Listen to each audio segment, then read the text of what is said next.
many stories of people stepping up, and I'm sure that your daughter and you both took care of each other in this.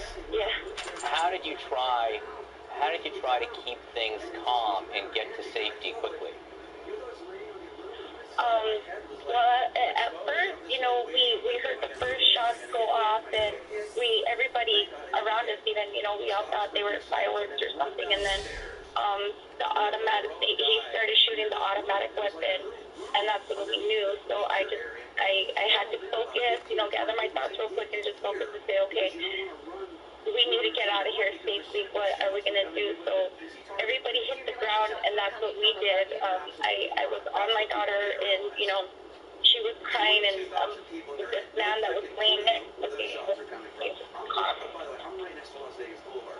I think we're losing Jen Salazar, who is understandably trying to get home to Albuquerque, was in Las Vegas with her daughter at this concert, a country music festival, a wonderful country music festival. The 4th year they've done this, 22,000 fans in there. Hey, I wanted to give everybody a shout out, man.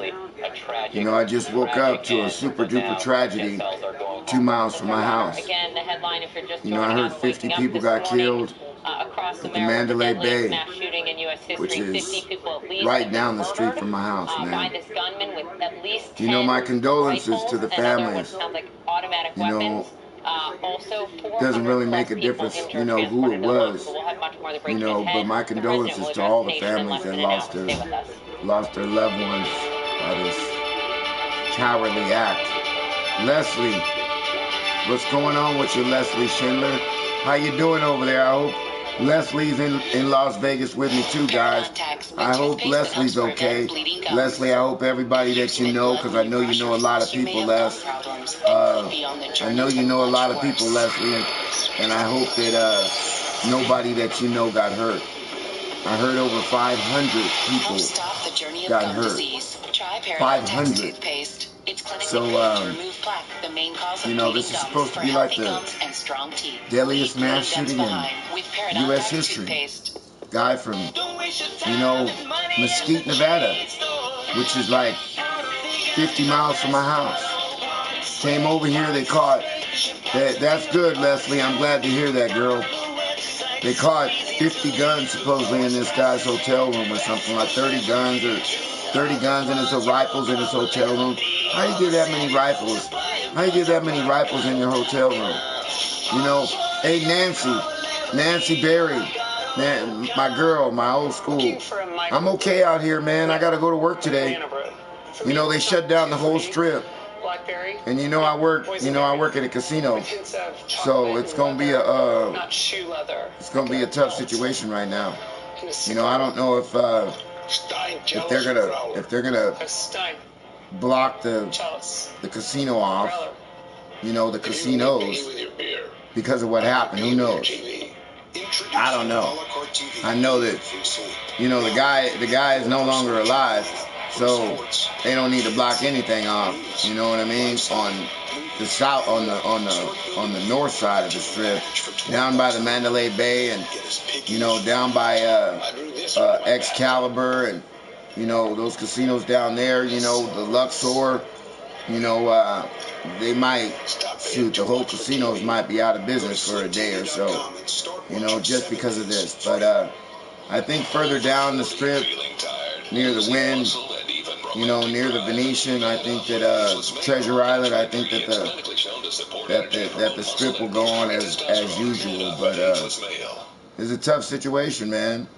You know, it's a tough pill to swallow, because this is right down the street from my house. I mean, 2 miles from my house. So, anyway, hope you guys check out this video. I'm okay. Everybody that I know so far is okay, but I'm not going to really know until I get to work and then people start talking. You know, once people start talking, you know, then I'm going to find out how serious, you know, if anybody that I know got hit. But anyway, I've only been up for like 15 minutes. So, what up, Denise? I've only been up for like 15 minutes, so I'm not quite sure all the details. of what's going on, but I'm sure you guys are going to be watching the news. You know, I'm going to be on the front lines, not in Mandalay Bay, but I'm going to be on the front lines today. So, I can't believe that guy, man.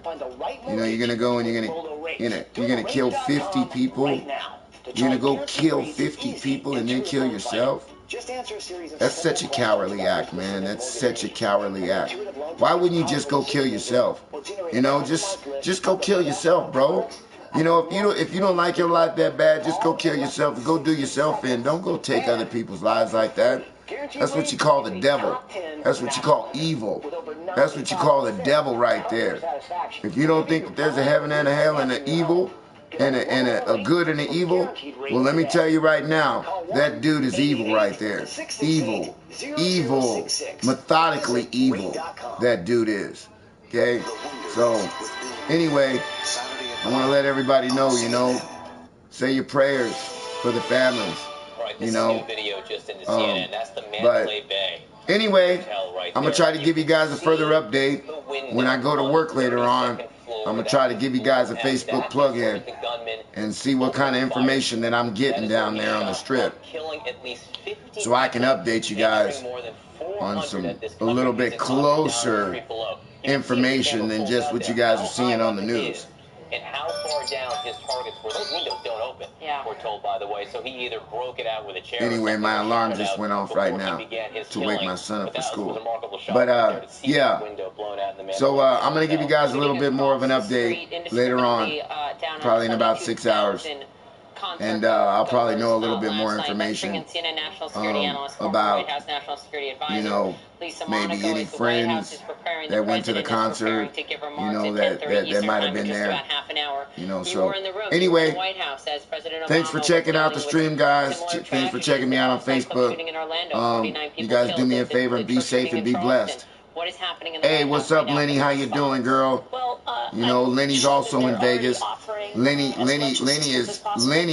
is even closer to the Mandalay Bay, meaning like her job and her work. She's even closer to the Mandalay Bay than I am.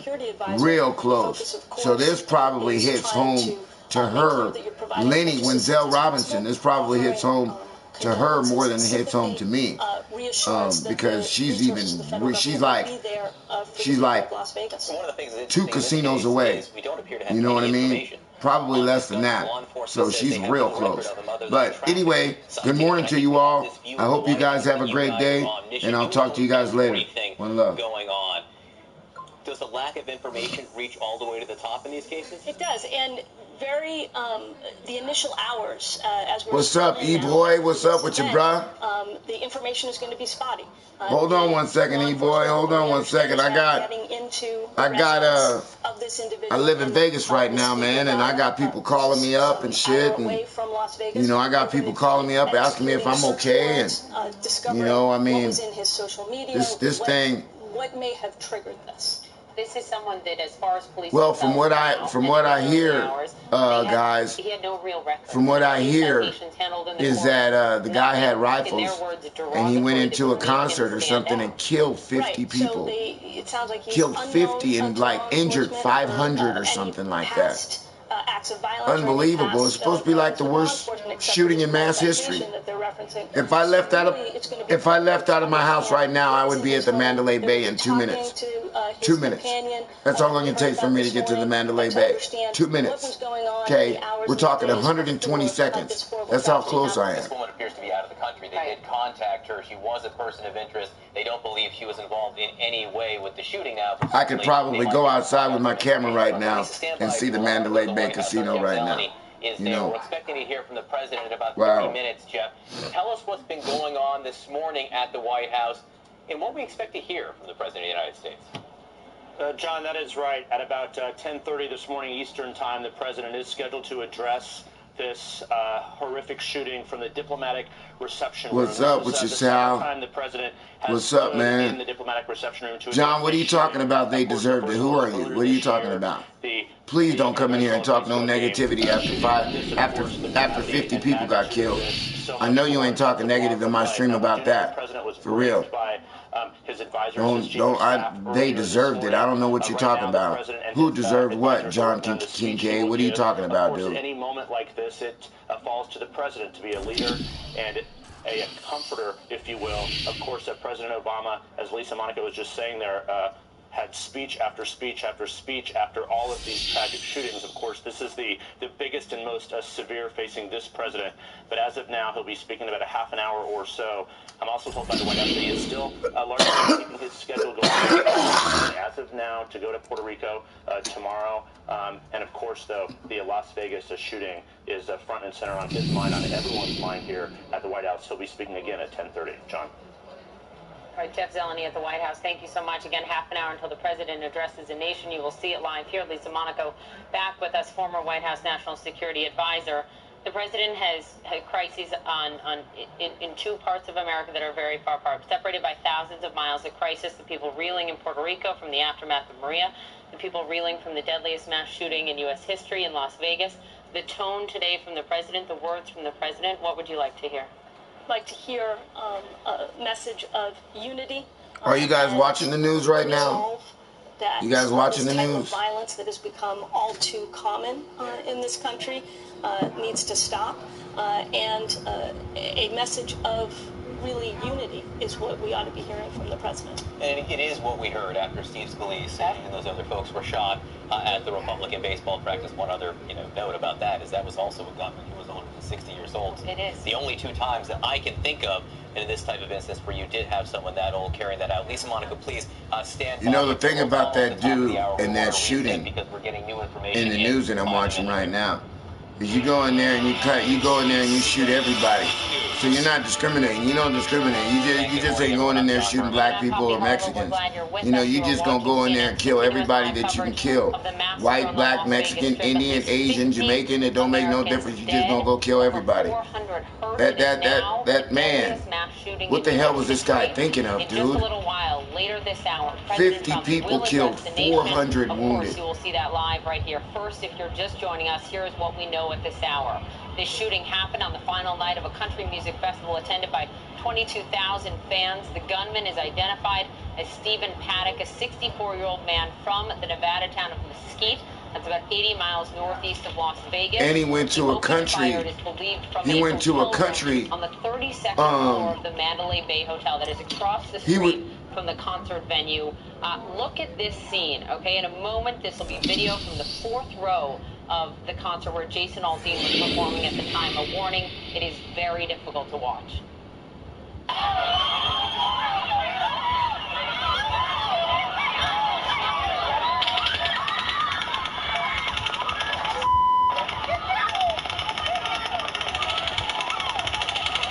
Wow.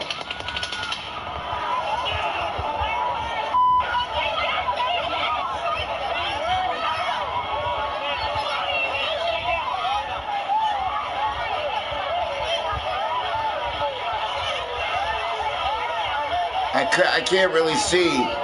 There's a look at that shit.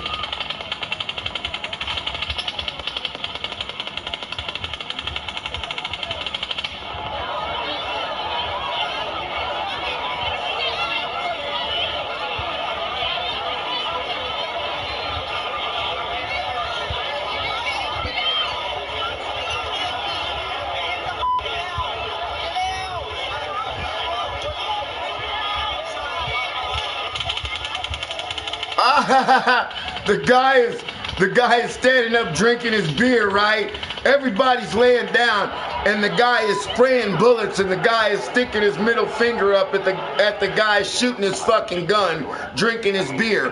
What the fuck is going on? What's up with that shit? From the backstage area, I went out into the audience area. Wow. And there were bodies there, and you go up to them and go, "Are you okay? Are you okay?" And many of them were no longer to be okay.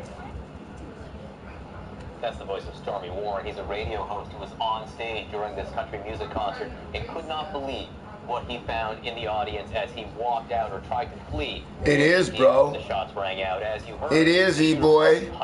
It's a sad situation, man. For minutes on end, and then police say it does appear that he took his own life either before or as police burst into the room. We have audio of this raid, of what is called a dynamic encounter, as police blasted through the door. Listen. Sit on the suspect's door. I need everybody in that hallway to be aware of it and get back. We need to pop this and see if we get any type of response from this guy. See, he's in here and actually moved out somewhere else. Copy. All units on the 32nd floor. SWAT has explosive breach. Everyone in the house needs to move back. All units move back. Breach, breach, breach. Breach, breach, breach, and you heard the blast right then, and then the gunman, either right before or right after, police say they believe he took his own What do you life. mean he had a side chick with him? What do you mean? At least they are now searching the shooter's home. Hey, thanks a lot, E-boy. I'm supposed to go to work today. Okay, I'm supposed to go to work today on the Las Vegas Strip today. I'm supposed to go to work. Okay? Well, what we're learning I'm supposed to go to work today. You know, 1 mile, 2 miles from where the Mandalay Bay is. That's where my job is. You know, I don't know what they're gonna do. I don't know if they're gonna. You know, the whole strip is closed down right now. There's not one car on the Las Vegas Strip right now. I live 2 miles from Las Vegas, from the Mandalay Bay. You know what I mean? I live 2 miles. So right now, man, there's no cars on the strip right now. None, zero. And that is amazing. They just shut down the whole strip. They shut it all down.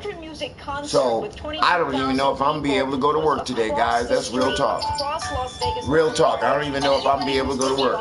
Even if you haven't, the strip, the Las Vegas Strip is where it's at. That's where people are. And it's a long way across the street. It's not a narrow street. It is a wide street, wider in some areas than others. But those shots that came. How do you know that he had a female companion, Johnny Mo? They went a long way across. You want me to tell you, Johnny, the only reason why somebody would do that like that, bro, is because they got it up here and they got it crazy up here. That's the only reason, Johnny Mo, that somebody would go in and kill innocent people. You're not even directing your hate at anybody. Do you understand? You're not directing your hate at a certain. You're not a white guy shooting black people. You know what I mean? You're not a Mexican guy shooting white people. You know what I mean? You're a white guy shooting everybody. You don't have an agenda on who you kill. So that means that you just have hate for everybody. For everybody, which means that you got it up here, you got it twisted, your screws are loose. You're crazy. You know what I mean? To want to just go kill innocent people. If somebody hurts you and they harm your family and you go do something to them, I can understand that. But for you to go and maliciously and intentionally go up with all them rifles up to the Mandalay Bay and go kill all those people like that. That is malicious intent of evil nature, bro. Evil nature with craziness. That's what it is. The sun's been up about 30, 45 minutes, and what we're seeing here, because traffic right now is blocked off by the police, they're only allowing in residents right now. His motive was hate. That's what it was, just hate for everybody. His motive was not liking his life, not loving his life. You know what I mean? His motive was his screws being loose in his head.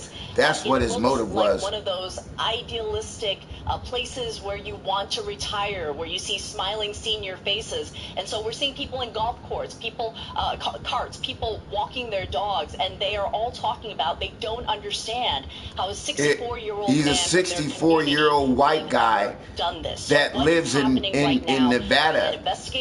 This isn't I don't think this is not a terrorist attack.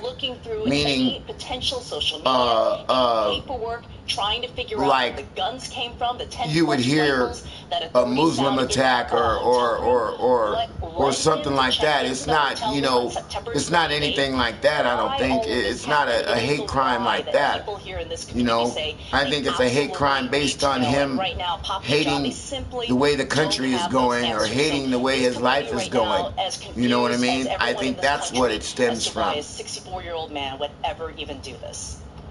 From a 55-plus community, in Mesquite, Nevada. You don't. I mean, the guy, they said he lived in a 55-plus community.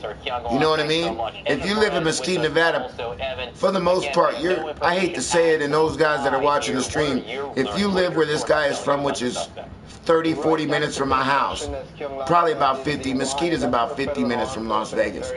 If you live in Mesquite, that's a quiet community out there, man. That's a quiet, laid-back golf. There's some casinos out there. It's a golf community. You know what I mean?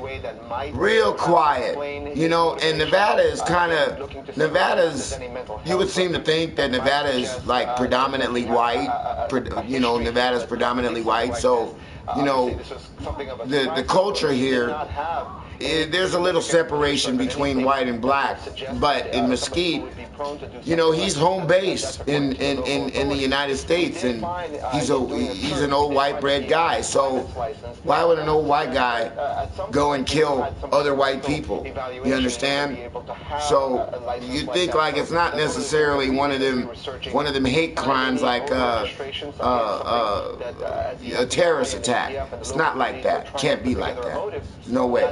They would try to go to. We do know the early indications, at least according from the authorities we've talked to, Frank. They did not. Yeah, Frank, it's a sad day out here in Las Vegas, man. Sad day in Las Vegas, Frank. Search for to see whether or not there's any jihad. Yeah, he was crazy, bro.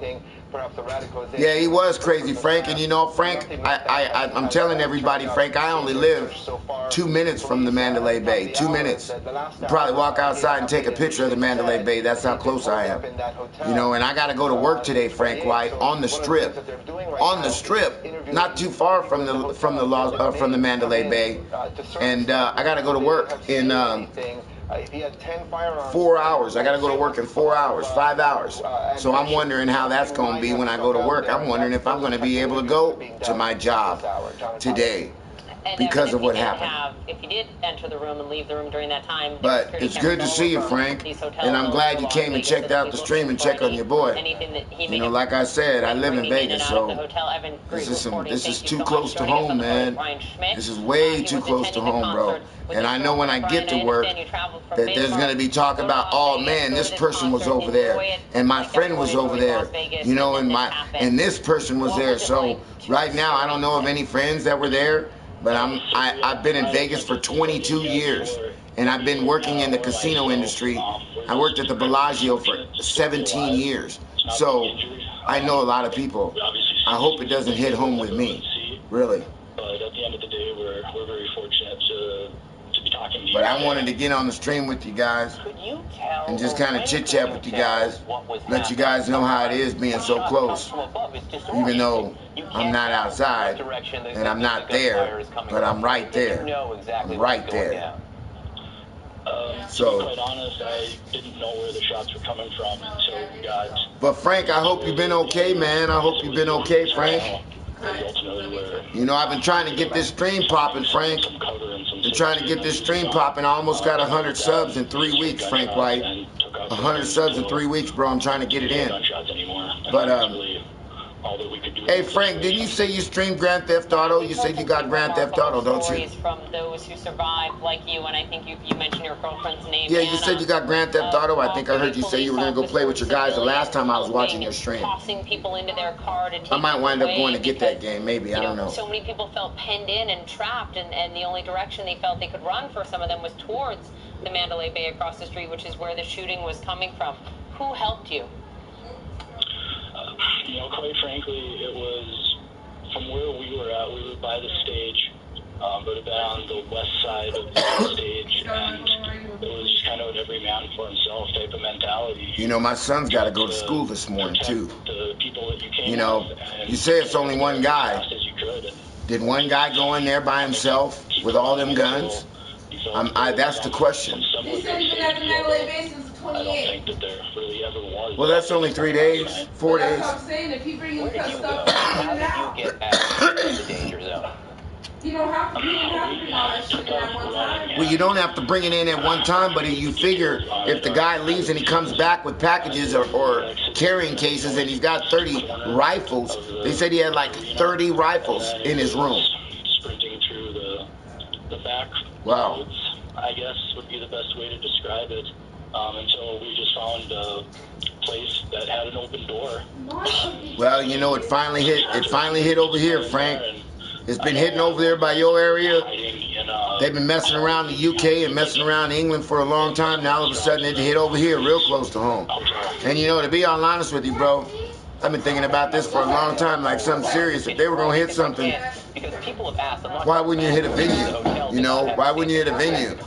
You know, you want to go drive your car down the Las Vegas Strip and run people over. You know, what you going to do? Kill 1 or 2 people or injure 2 people? This guy is this guy was methodical in what he did. Methodical. He knew what he was going to do. He thought about the game plan. You know, it was all thought out. Trust me when I tell you. Yeah, he waited till his wife or whatever was out of town. Other than that, I didn't feel that the security was inadequate by any stretch of the imagination. It was very consistent. He waited till his wife was out of town? Yeah, because they were looking for her. Brian, we are Where's so she glad at? you and your She's, girlfriend I didn't say okay. exactly. Thank you so much for speaking to us out of the country. about all of this. She looks. They showed a Thinking picture about that she looks like and all Filipina those or people. something. Again, the headline: 50 plus. They were looking for her. 50 people. Right after it happened, they were looking for her. Look at this dumbass, baby. Look at this dumbass. Hey, I want to show you this guy drinking this beer, right? 15 minutes. Here's a look at where he will be addressing the Look at this dumb. Oh, they don't. I was gonna show you on my tablet right here. This dumbass that was drinking his beer while the shooting was going on, right there. Everybody's crouched down and he's standing up, flipping the guy off with a beer in his hand. That motherfucker was drunk as a motherfucker, saying, "I don't give a fuck," until them bullets start raining down on your motherfucking head. Then you duck, you dumbass. You think it's a fucking joke? 50 people got killed, you standing up drinking a motherfucking beer. You ain't running, you ain't moving, you just drinking a motherfucking beer, flipping the gunman off. You hear what I said? He was standing up, flipping the gunman off. That's gonna go viral, trust me. That particular one is gonna go viral. Because everybody's probably looking like, boy, you are one dumb motherfucker. You drinking your beer, you that drunk dude that the guy shooting an assault rifle killing people, you that dumb that you just gonna stand up and flip them off and drink your beer and not give a fuck. And then act drunk. He was like, yeah, fuck you know, dumbass. I'm Dr. Jason Buchwald. Making sure you go to the doctor. Hey, I'll take it easy, Frank. Thanks for stopping in, bro.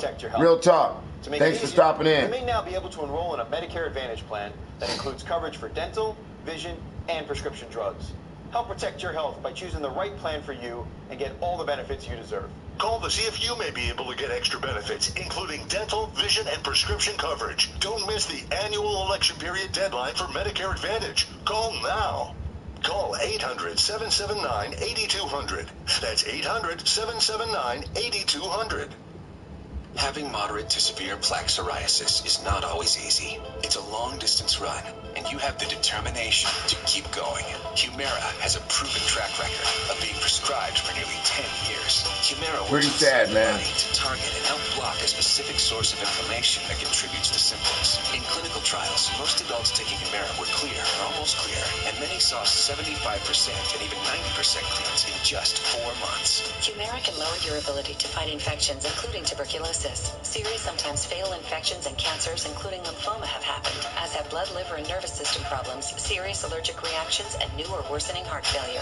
Before treatment, get tested. Because they were at a concert across the street from the Mandalay Bay at a concert. The guy was on the 32nd floor in a room. Already had got the room, probably said that this is the room that he wanted because he had already scouted the venue. You understand? He had already scouted the venue. So he went on the 32nd floor with like 30 rifles, assault rifles, and he got on the patio or got out, you know, and shot from the patio on the 32nd floor. And that's how he got him. And that's how he killed so many people. Basically, he was using an assault rifle, and he had the height on him, shooting down on him. So basically, they were like, he was just plucking them off, you know. And I mean, if you had heard the assault rifle that he was shooting off, it had been like an AK or something like that, because it was, you know. So it was blasting. It wasn't like a like a sniper rifle, like one shot, boom. You know, you kill one person, then you reload, then you snipe again, boom. It wasn't like that. We're talking about like an assault rifles, AK-47s.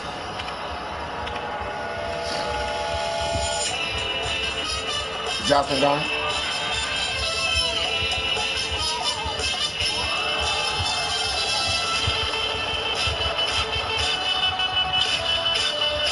And I'm going to tell you right now, we got something going on in my job.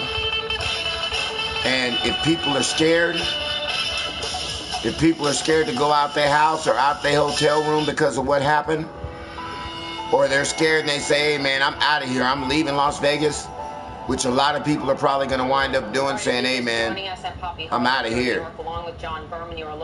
We're going to be real slow today. Real slow.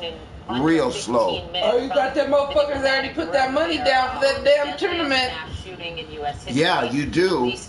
And you know, but when you have something like this happens, you got people that are probably staying at the Mandalay Bay. You understand that are going down there. There's a lot of people in town for this thing. You know, they're not necessarily just staying where I'm at. Well, and you have to think about how many people were in town. There was 22,000 people alone just at that concert. Exactly. Poppy, you're talking about this hospital here, which is the only level 1 trauma center in the state. I got a hold of Angelina. From what we understand, of course, Mark won't answer his fucking phone. You know, to ask them if they go to that every year, and they didn't go. Thank God. It was a country thing, right? Yeah, it's one of the biggest country festivals. That's another thing too. He targeted a country festival. He's a white guy, and he targeted a country festival. I hate to say it, but he's targeting his own people, man. It wasn't like he was targeting black people or Mexicans.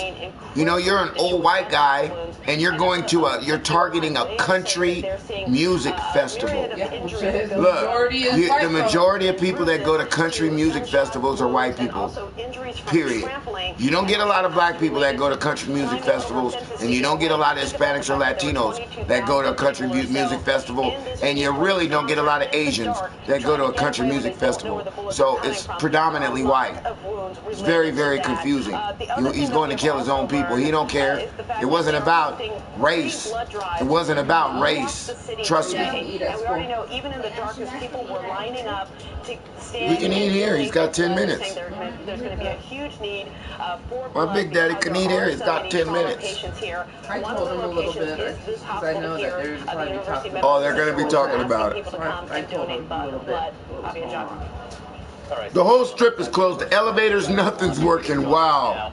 Dr. Alexander Isikoff, he's a professor of emergency medicine at Emory University. Doctor, thank you so much for being with us. 400 yeah, people he is sad, taken man. to local area hospitals. Fucking sad, not all bro. the same hospital, but still, hundreds of people taken to the hospital. When you are in an emergency room, what is the process? What happens? How do you receive this? Probably all of them, honey. An attack like this. John, thank you for having me. An absolute tragedy for that community. In the emergency department, which is just the front door to the hospital, there have to be plans in place already for managing such a large volume of patients. As Stephanie had mentioned, there are a range of injuries that would present to the hospital, even the level 1 trauma center. Some that are minor, some that are more serious, require immediate life-saving interventions to be performed. So it really. The one thing that I would hope that people don't do is stop living their lives. You know what I mean? Due to fear. You can't stop living your life because you're scared. You know, you can't stop going out because you're scared. Can't stop doing things because you're scared. You got to continue living on. You know, when it comes to terrorism, that's what they want you to do. They want you to live in fear. They want you to live in fear. Fear is part of their game. Go ahead, Doctor. No, I would just add that. I'll be right back, E-Boy. I'll be right back, E-Boy. Give me 1 minute, man. As well.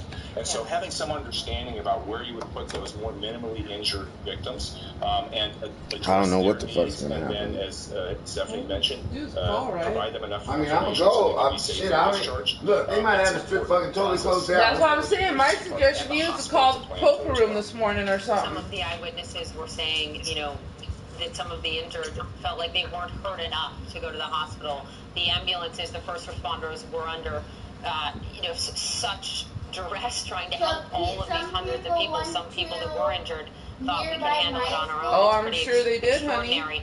This the ones that weren't hurt too bad. Staffing at these hospitals on a Sunday night. What would it be like? And what is Las Vegas dealing with Stephanie said only one level 1 trauma center? Well, so on the issue of there being just one level 1 trauma center, I don't know Las Vegas well enough to know if there are other hospitals that are designated trauma centers, but you could have level 2 trauma centers in that community as well, to which patients would be distributed. I mean, there are two ways largely that patients would end up at the designated hospitals. One is that EMS transports them. Another is that patients or people will self-refer for assessment and care, drive there on their own, walk to the nearest hospital. From a community planning standpoint, that's something that needs to be addressed as well, recognizing that the nearest hospital may get inundated with patients that are able to walk or self-refer there, while other hospitals, or while EMS is later bringing patients with more serious injuries that need to be tended to. But more than just the level 1 trauma center is going to receive patients, as Stephanie has reported already, and the community and its mass casualty plan, which is no doubt been implemented in Las Vegas, is trying to determine the best match for a patient's injuries and the hospital that will receive them. And my suspicion is that the most seriously injured will be going to that level 1 trauma center in Las Vegas, and then other patients are being matched with the capabilities of other hospitals in that community. Dr. Isakoff, thanks so much for being with us, helping us understand what's going on right now. Remember, after Orlando, Poppy, there were some people who were injured who didn't go to the hospital till the next day because of just what you said.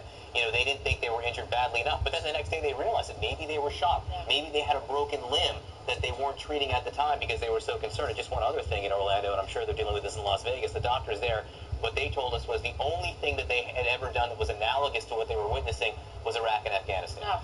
And as you said earlier, that sound, the automatic weapon, the sound of war, and it was war for all of these people who were fired upon indiscriminately. Joining us on the phone is one of the people who was in the midst of all of this, Brian Hopkins. He hid in the freezer of the Mandalay Bay during the shooting. He joins us on the phone. Brian, how are you doing? Hi, I'm good. How are you? This is pretty traumatic, pretty crazy. How did you end up in the freezer, Brian? Tell us what happened.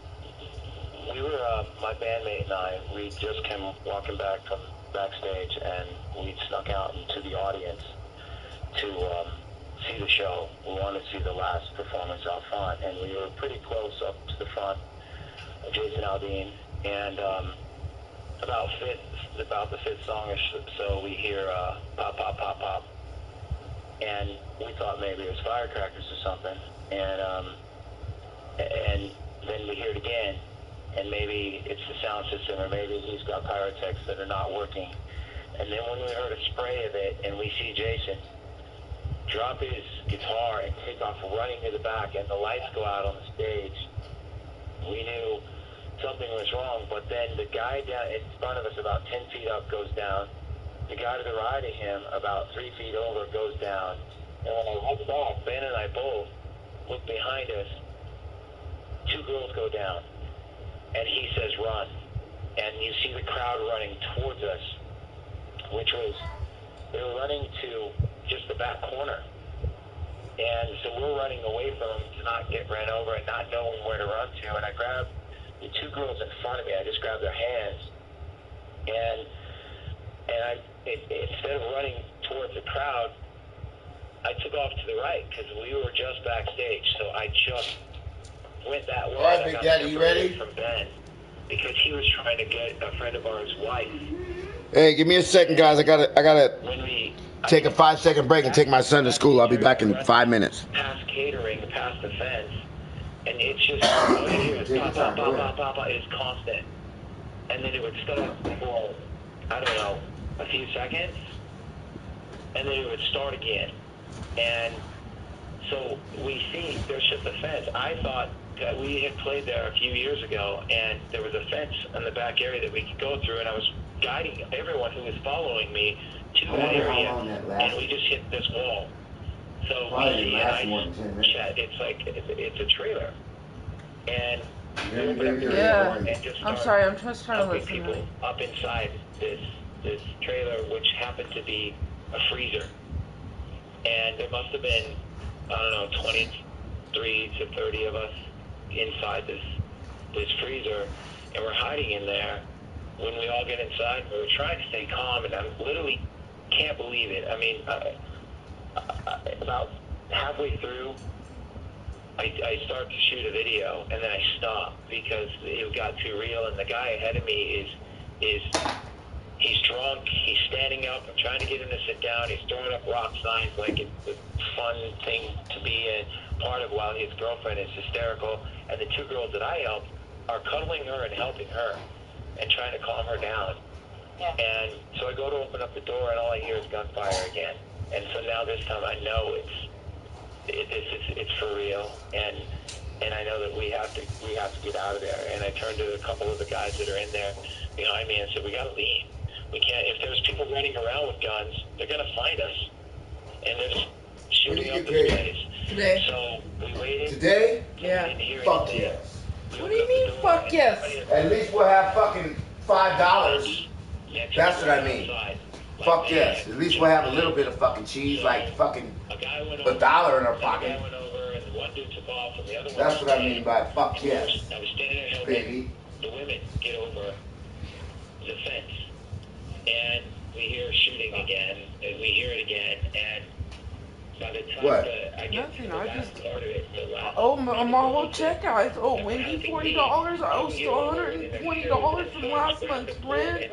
We'll get it taken care of. I gotta give electric $100. Hey. And said, this way. I'm gonna get a check, and it's not gonna be a fucking $100 check. Brian, I'm so sorry to interrupt. Last time we ran the tournament, you know how much my check was? We are moments away $1,000. from the President of the United States addressing the country. We are thankful you are okay. Thank you for sharing that with us. Don't worry about and it. our best to you and everyone who went through it. You're looking at pictures of the White House diplomatic room where President Trump will address the nation in just moments following the most deadly mass shooting. You don't have a jacket or a sweater? As we wait for the That's president, another thing I let's was go to going Jeff to Zeleny do outside of the White House. Well, What I'm going to go to work today, hopefully, and then I'll be able to deal with them. Hopefully I'll get a couple of live games and make $30, $40. I don't know. You know, but, I'll try to make something today, man. But at least I'll have a little bit of cheese. And then I get paid next Friday. Remind me today, I'll just go on the website today and fucking see that momentarily, and I'm told by advisors that this speech is going to be largely one of comfort and consoling the victims, of course. This is a time of tragedy, a time of national mourning, so this is unfortunately one of the president's roles. His predecessors have gone through this time and time again.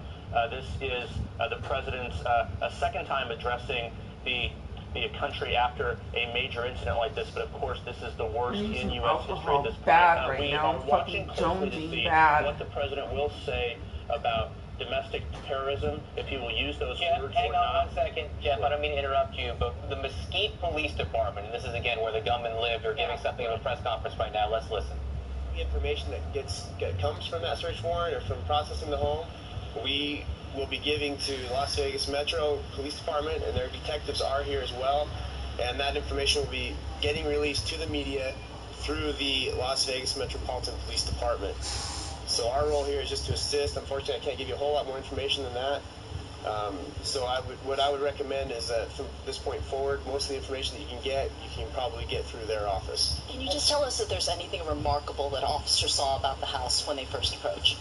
No, just it's a newer home. It's a new subdivision. Yeah, it's a nice, clean home, and there's nothing out of the ordinary. Officer Avery, you understand a search warrant was served at the house? Yes, sir. Can you tell us what was found? Was anyone inside? No persons were inside of the home. Were any weapons found? I believe there were some weapons found and maybe some ammunition. As far as what type or how many, I can't give that information out because I don't know it. That information will have to come through the Las Vegas Metropolitan Police Department. Can you quantify it? Are we talking about a number of weapons? Or I don't know. Can you talk about the evacuating the neighbors around Paddock's home? Prior to executing the search warrant, we did have the homes adjacent on each side of the home evacuated for their safety, obviously, because we don't know what's in the home. And to be safe, we cleared the whole area around it. Have the residents been allowed back in? I don't know at this point.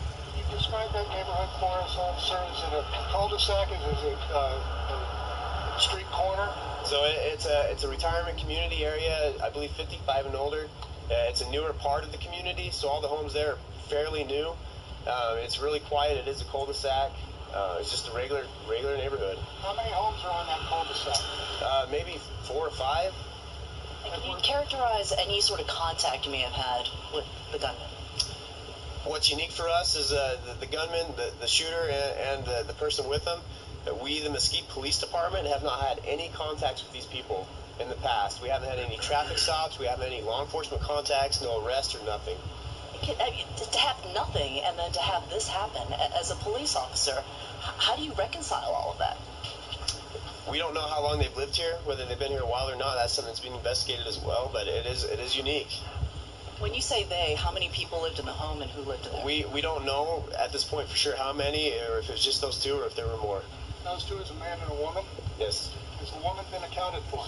I'll have to refer to the Las Vegas Metropolitan Police Department for her location, or if she's been located. I don't know. Did you have any contact with the neighbors? Were they surprised? Did they show any kind of reaction to this? The neighbors? I don't think anything out of the ordinary that any of us wouldn't react the same way. Did they remain in the homes while you were executing the warrants? No, you just said that, you fucking dumbass. Very confused because, I mean, look at where we are. It's a very quiet neighborhood. Very quiet. It's a low crime area, very beautiful, clean area to live. So it's unique. It's a unique situation. I'm sorry, I can't hear you. I'm not aware. I am not aware that they were married. I don't know. How long have they lived there? I don't know that. Just to clarify, forgive me if you said it, the woman was the person of interest, or the person that the female was named by Las Vegas? The female that was named by Las Vegas does show that she's lived in this home as well. What do you want to tell residents here who may be concerned? Don't be concerned. We have no indications that there's any threats or any problems. That everybody's safe. There's no active threats this time. Were the weapons and ammunition found in one particular area? Were they spread around the house? Like I said, I don't know at this point. Is there active construction going on in this neighborhood? This is an area that's constantly growing, so yes, there's always active construction going on in one part or another. What percentage of Mesquite is 55 plus? It's a good question. I don't know. I can guess, but I don't know. Maybe a quarter of the population. Is the home a single-family home? Is it a townhome? Single-family home. And are there immediate neighbors immediately around it in the rest of the area? Or how? Yes, there are immediate. I do have a couple pictures of the home. Once we're done here, if you give me your business cards, I will give those pictures to you. Yep. Just a regular home. Yes, ma'am. Looked like it was lived in. Have you spoken to neighbors? Move, Abby! That's something that's being done. Are you guys getting calls about the suspects and people in the neighborhood? Oh my God, Mom, get the fuck out of here right now. No. Get out. I know. Yes. Thank you. You betcha. Hey, thank you. No. We've been listening to a briefing from the Mesquite Police Department. That is the town where the gunman, Stephen Paddock, lived, 64 years old. They just searched the home where he lived, and it was remarkable because the news from this news conference was nothing unusual found in that home. A regular community, a 55-plus community right there. Although they did say, as we're getting our in-law up, who was asking all those important questions there to the officer, they did find some weapons or ammunition in the home.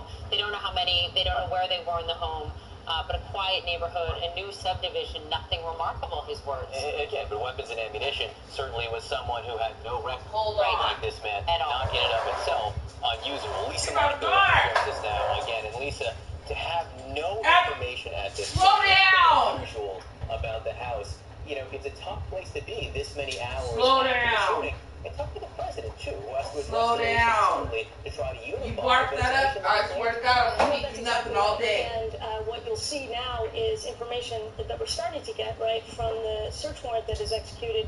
We're going to have to see what happens with the interviews of the neighbors and the people in the community. I swear to God, you're right, very little for the president and his communications team to go on. And I want to know how this shit broke. It's very important that the message be one of calm, of unity, of resolve. His broke, and he the threw nation's this going one to out. be turning to That's a set of questions about how something like this broke can it and happen, then clean it. and have this individual have so many guns and have no one seen him, as far as we know, go into that hotel with them.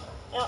And a new kind of ambush from above. Go lay down now, 32 because if you floors keep above, that up, these I'm going to punch you in your 22,000 fucking people. face Please stay with and us, lock you in please. the We also bathroom. have with us our John King, our David Chalian, our political director, our senior White House correspondent, Jeff Zeleny. As we wait, gentlemen, for the president to address the nation, David Chalian, to you first. A message of unity is what Lisa Monaco, who has been in the White House for tragedies like this, that is what we need to hear, and are expecting to hear, she says, from the president. What can you tell us? Well, as Jeff Zeleny was reporting earlier, the president is expected to fill that role of consoler-in-chief. And that's what the country sort of needs to hear right now from the President of the United States.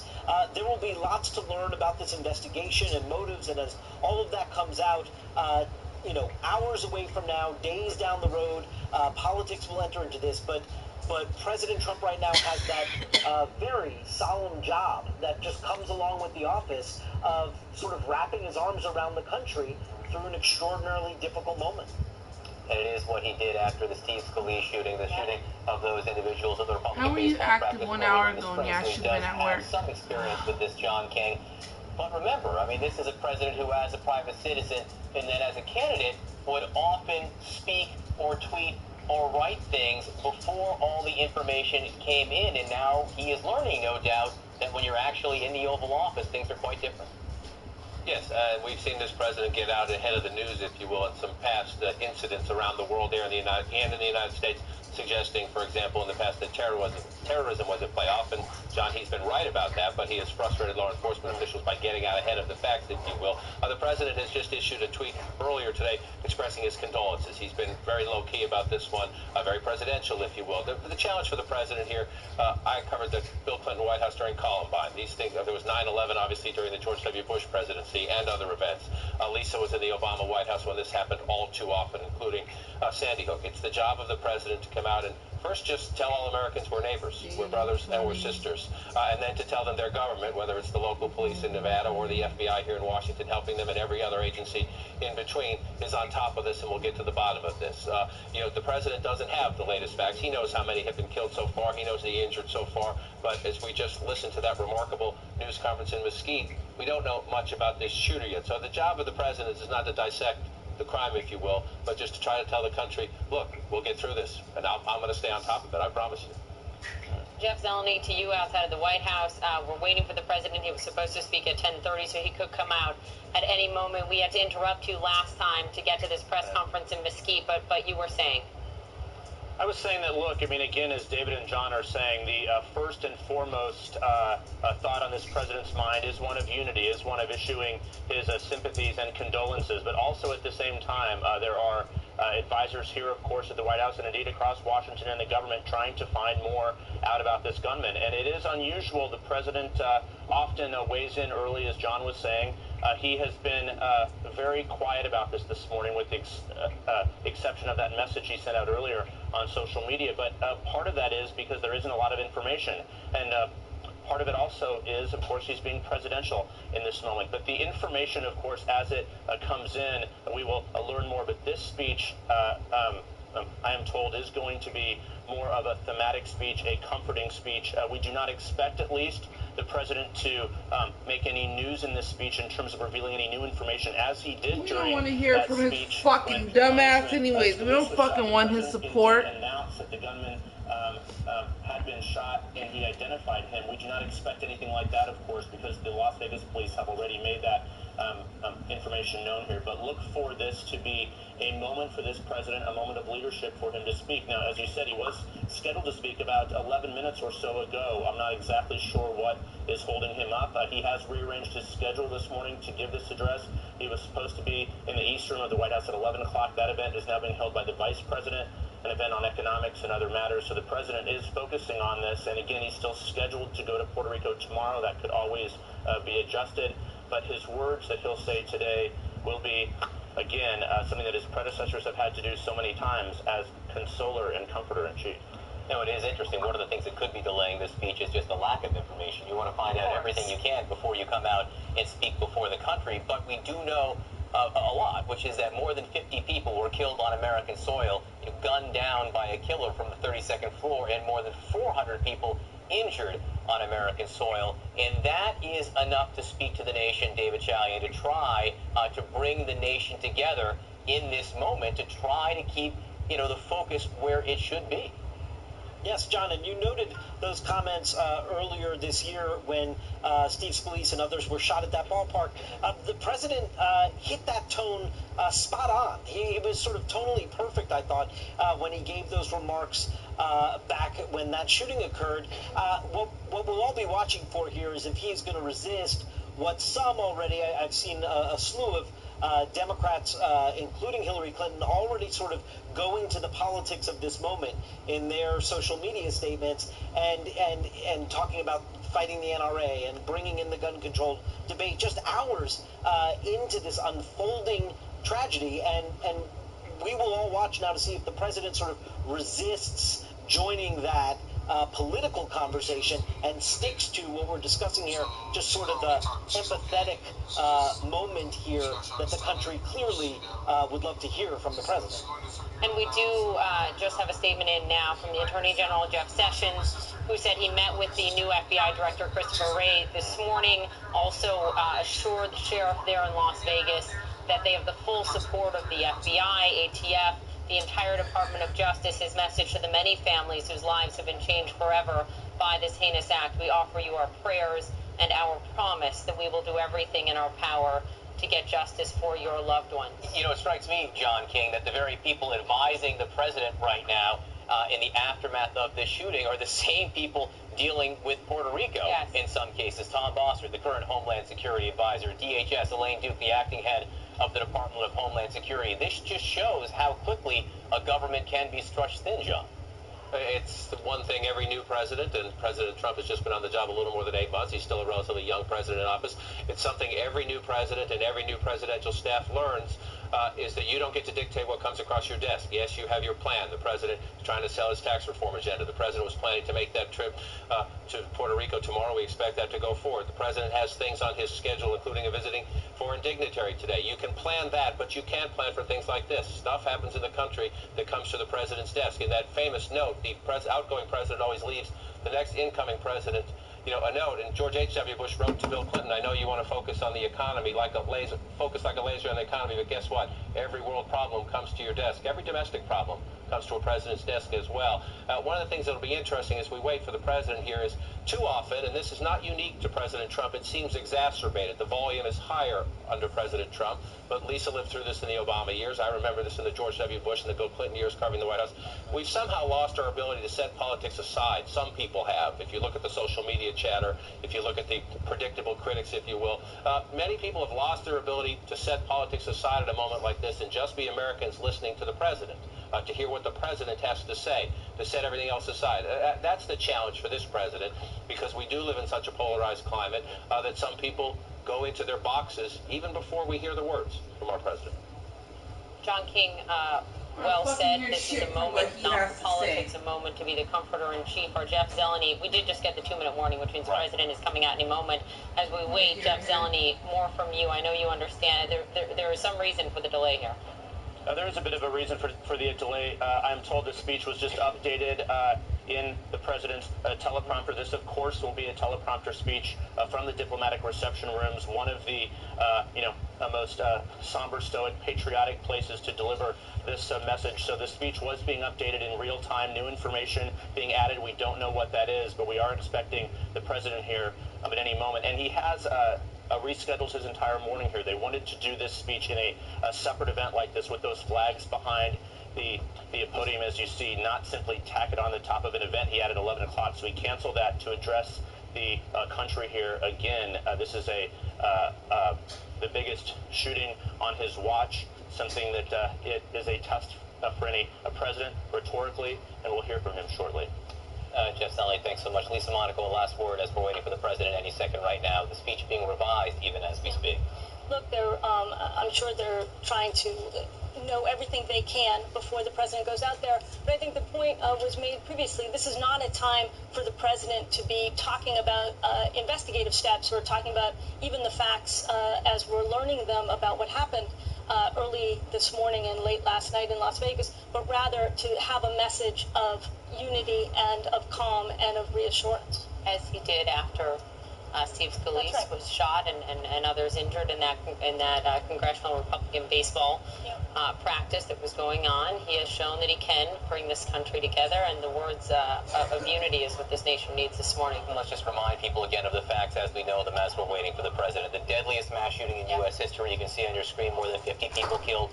All right, I'm back. I'm back. I'm back. A man named Stephen Paddock, Somebody just left. years old. Somebody left. What are you talking about? Well, it said there was one person and they just Oh, went. there's no one here? No one here? It says 0 now. Had no contact with him. They've searched the house. 10 weapons found in the hotel room where he carried out this mass murder. Some weapons at home, but 10 weapons in his hotel room. Tell you much. Nothing unusual If seems there's to be the anything you headline hear, here, you haven't in been some in ways days. it's so confusing. But it was I'll get you something right now. For all of the people, the 22,000 people, all of those, you would imagine hundreds of first responders who came. I don't even want to fucking hear some what of the President Trump has to eyewitnesses say. that we've had on who lived through this morning saying to us 10 to 15 minutes of constant fire. I was really thinking, I was like, you know what? If you look at President Trump's cabinet, he does not have one black person in his cabinet. None, not one. All I know is I just don't even want to fucking have to hear what he. I don't even want to hear his voice. Explosive breach. They blew down the door. They went into the room. Not clear exactly how he died, though at this point, law enforcement says it's likely that the gunman took his own life. And very remarkable how quickly, Lisa Monaco, the response was as we wait for the president. 10 to 15 minutes, it seemed like an eternity for the people living through this. 10 to 15 minutes for first responders swamped with explosives to get up to that room. Ralphie. It's really incredible. I know Ralphie's in here. Ralphie didn't leave. Really an incredible response by Las Vegas police and the SWAT team there to determine where those shots were coming from in the chaos that was going on the ground there, and to make it up there, have a plan to dynamically breach that door. They didn't know what would be on the other side of it, and obviously at great risk to the first responders' lives as well. The President of the United States.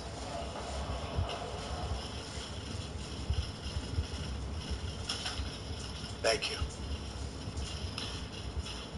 My fellow Americans, we are joined together today in sadness, shock, and grief. Last night, a gunman opened fire on a large crowd at a country music concert in Las Vegas, Nevada. He brutally murdered more than 50 people and wounded hundreds more. It was an act of pure evil. The FBI and the Department of Homeland Security are working closely with local authorities to assist with the investigation, and they will provide updates as to the investigation and how it develops. I want to thank the Las Vegas Metropolitan Police Department and all of the first responders for their courageous efforts and for helping to save the lives of so many. The speed with which they acted is miraculous and prevented further loss of life. To have found the shooter so quickly after the first shots were fired is something for which we will always be thankful and grateful. It shows what true professionalism is all about. Hundreds of our fellow citizens are now mourning the sudden loss of a loved one, a parent, a child, a brother or sister.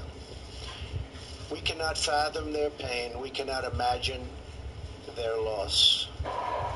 To the families of the victims, we are praying for you, and we are here for you. And we ask God to help see you through this very dark period.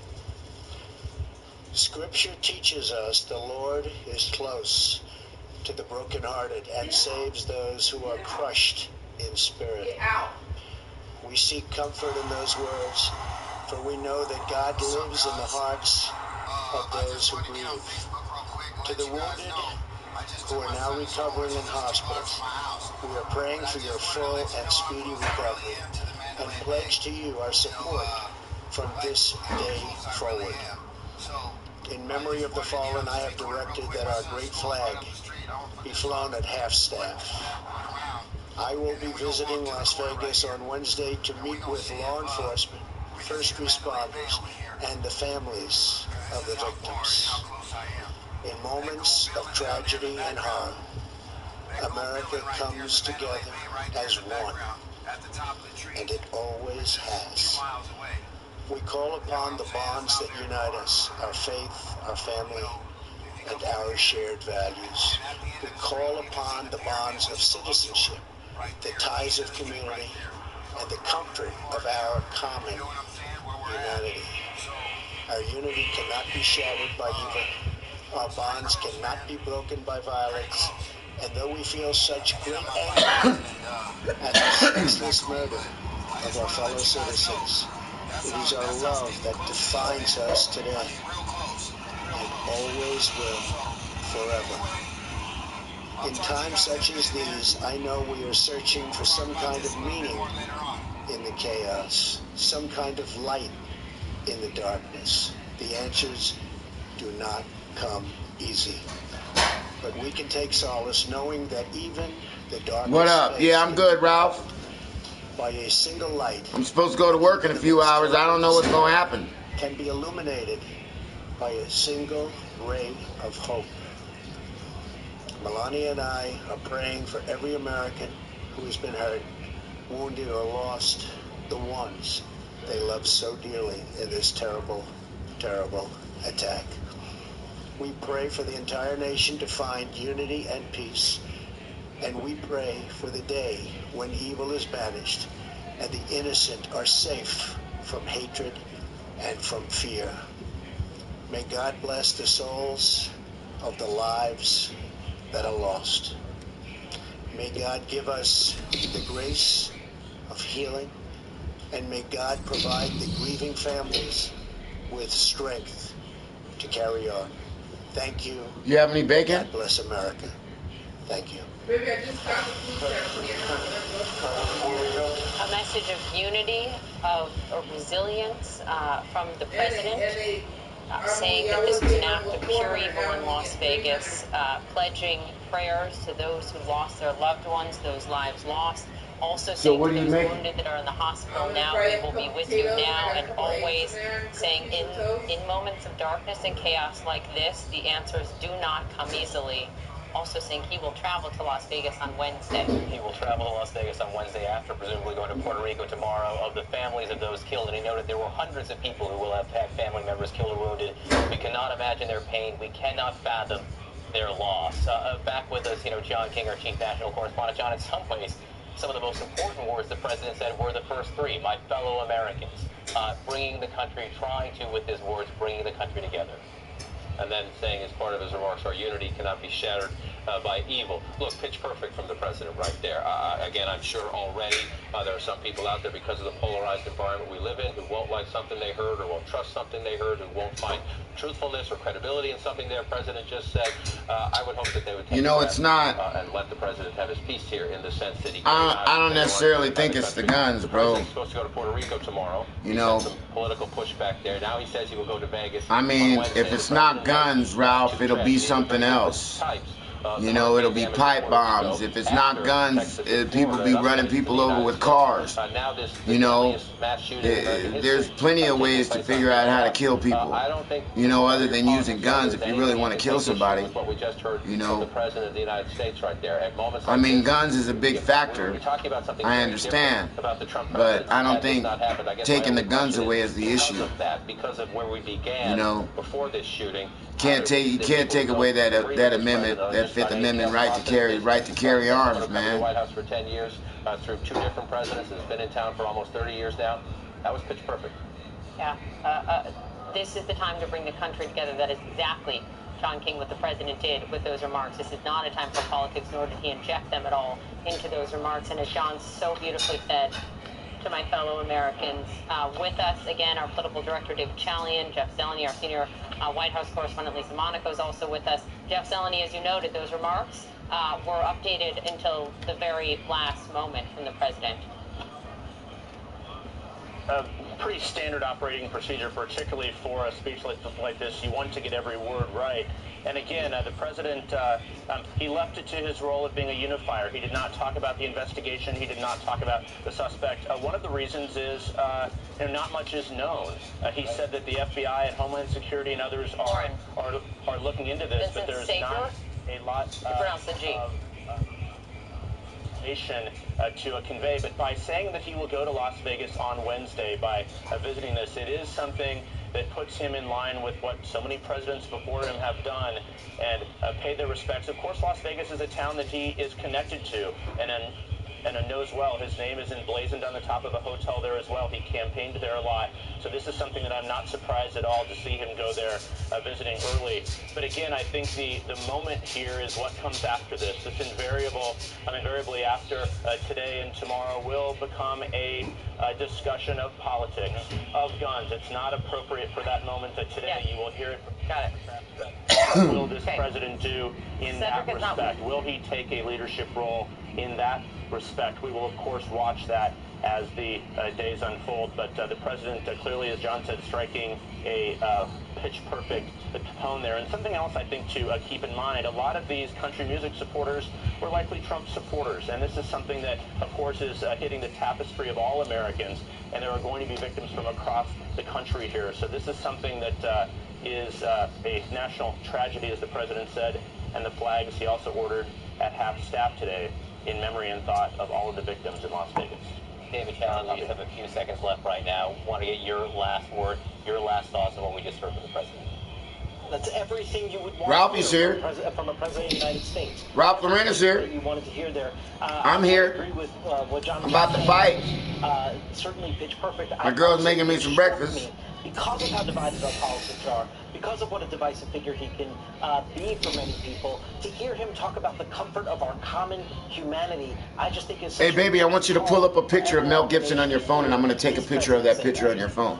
An act of pure evil. Come here real quick. We, as Americans, all come together on this day. That is the message from the president. I was able to create that Mel Gibson character, who is with us navigating these last 2 hours. We appreciate it. I'm Poppy Harlow, and but it didn't look that good. For coverage right now. He said pictures of Mel Gibson and Braveheart.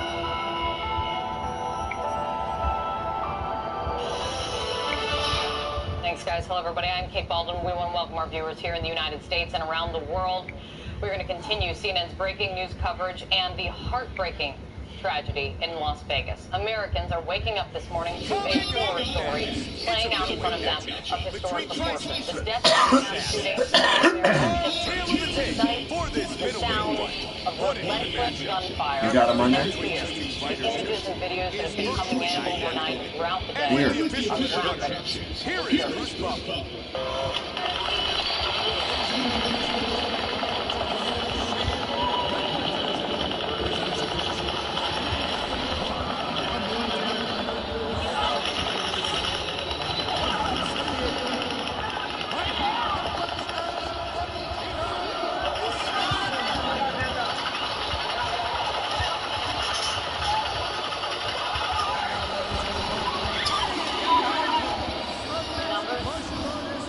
Baby. At least 50 people are dead. More than 400 Never mind, I got it. Gunmen on the 32nd floor of the Mandalay Bay Casino opened fire on the strip below, where thousands and thousands of people were enjoying something so quintessentially American, an outdoor music festival.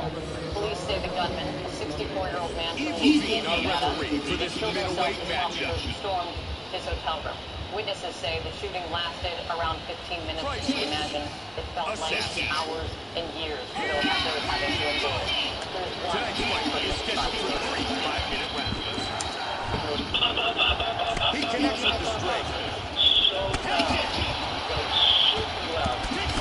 And there's a nice combination. Body kick to that.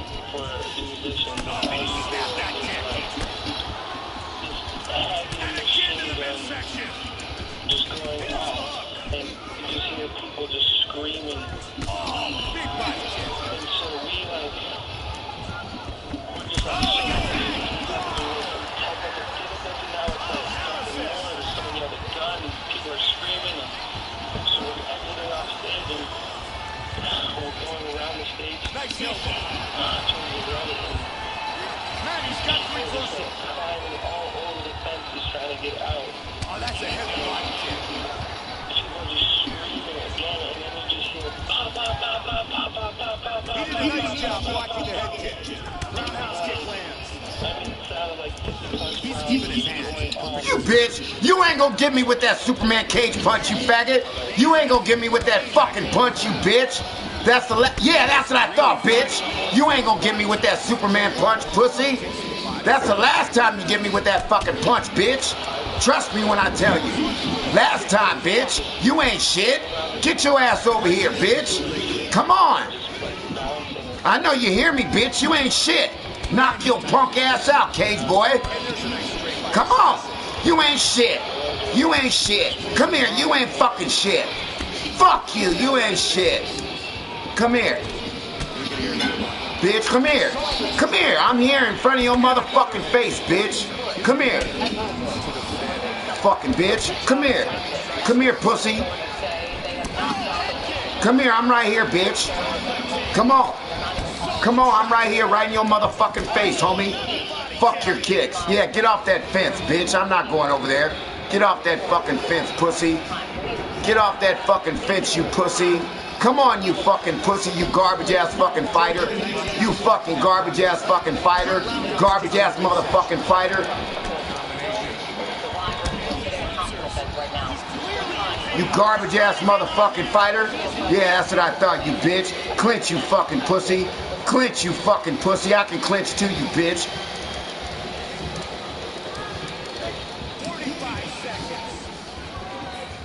Here, how about this? You go to the ground, faggot. You take your ass to the ground, bitch. Last night, a gunman opened fire at a large crowd. You fucking garbage motherfucker. Let's go, pussy. Let's go, you fucking pussy. Come on. You ain't shit. You ain't shit. Fuck those leg kicks. Fuck those leg kicks, bitch. It was an act of pure evil. I'm a little ripped. I got a little something over here. You will be heading to Las Vegas on Wednesday to meet with law enforcement, first responders, and the families of those impacted. So many families impacted. Thousands and thousands were in the crowd there. Over the next hour, we're going to have many good stories from witnesses to survivors. I'm gonna knock you out, fence boy. You think I'm gonna take that Superman cage punch again? You fucking crazy. I'm not gonna get on that cage again, buddy. That's the last time you get me with that fucking bullshit ass shit. Trust me when I tell you. Come on, pussy. Come on, boy. I thought you were good. Come on, bitch. You ain't shit if you ain't on that cage, huh? Huh? You ain't shit, huh? Come on. That's all you got? That's all you got? Huh? Is that all you got? Yeah, nice try, fat boy. Nice try, bitch boy. How about that? How about that? How about that? How about that, bitch? How about that? Get against the cage, homie. Get against the cage. Get against the cage.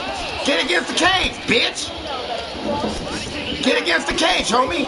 Get against the cage, bitch. That's what I thought. Come on, that's what I thought. Get against the cage. Get your ass against the cage, bitch. Get against the cage.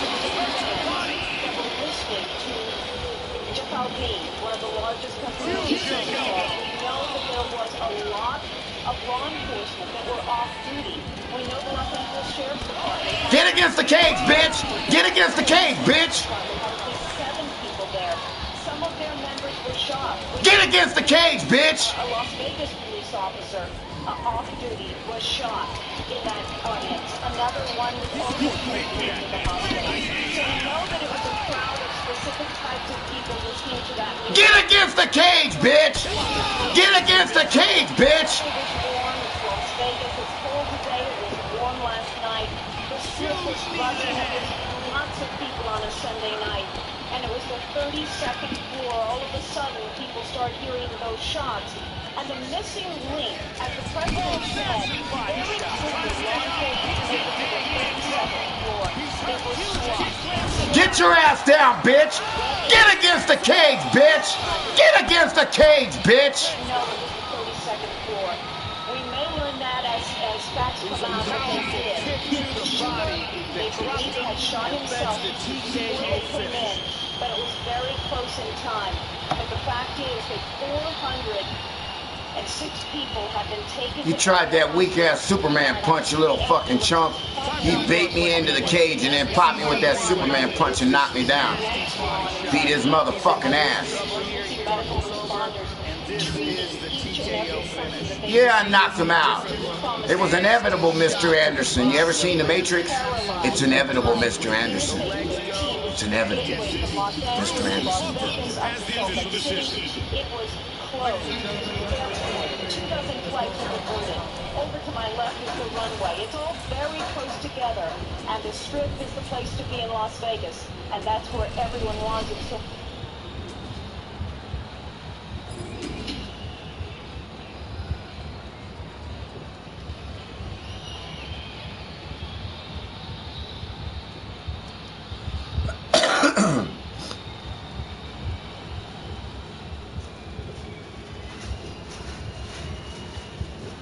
many victims injured and even perished last night. And a large section of it right now, a massive crime scene now. Gene, thank you so much. We'll be coming back to you throughout the show. I appreciate it. The shooting started, as Gene was just mentioning, while singer, country music star Jason Aldean was performing on stage for those 22,000 fans. He was closing out the festival. He was the big headliner, and he was finishing out his set. People in the audience ran or dove for cover against get behind anything as they were still simply trying to figure out what was happening.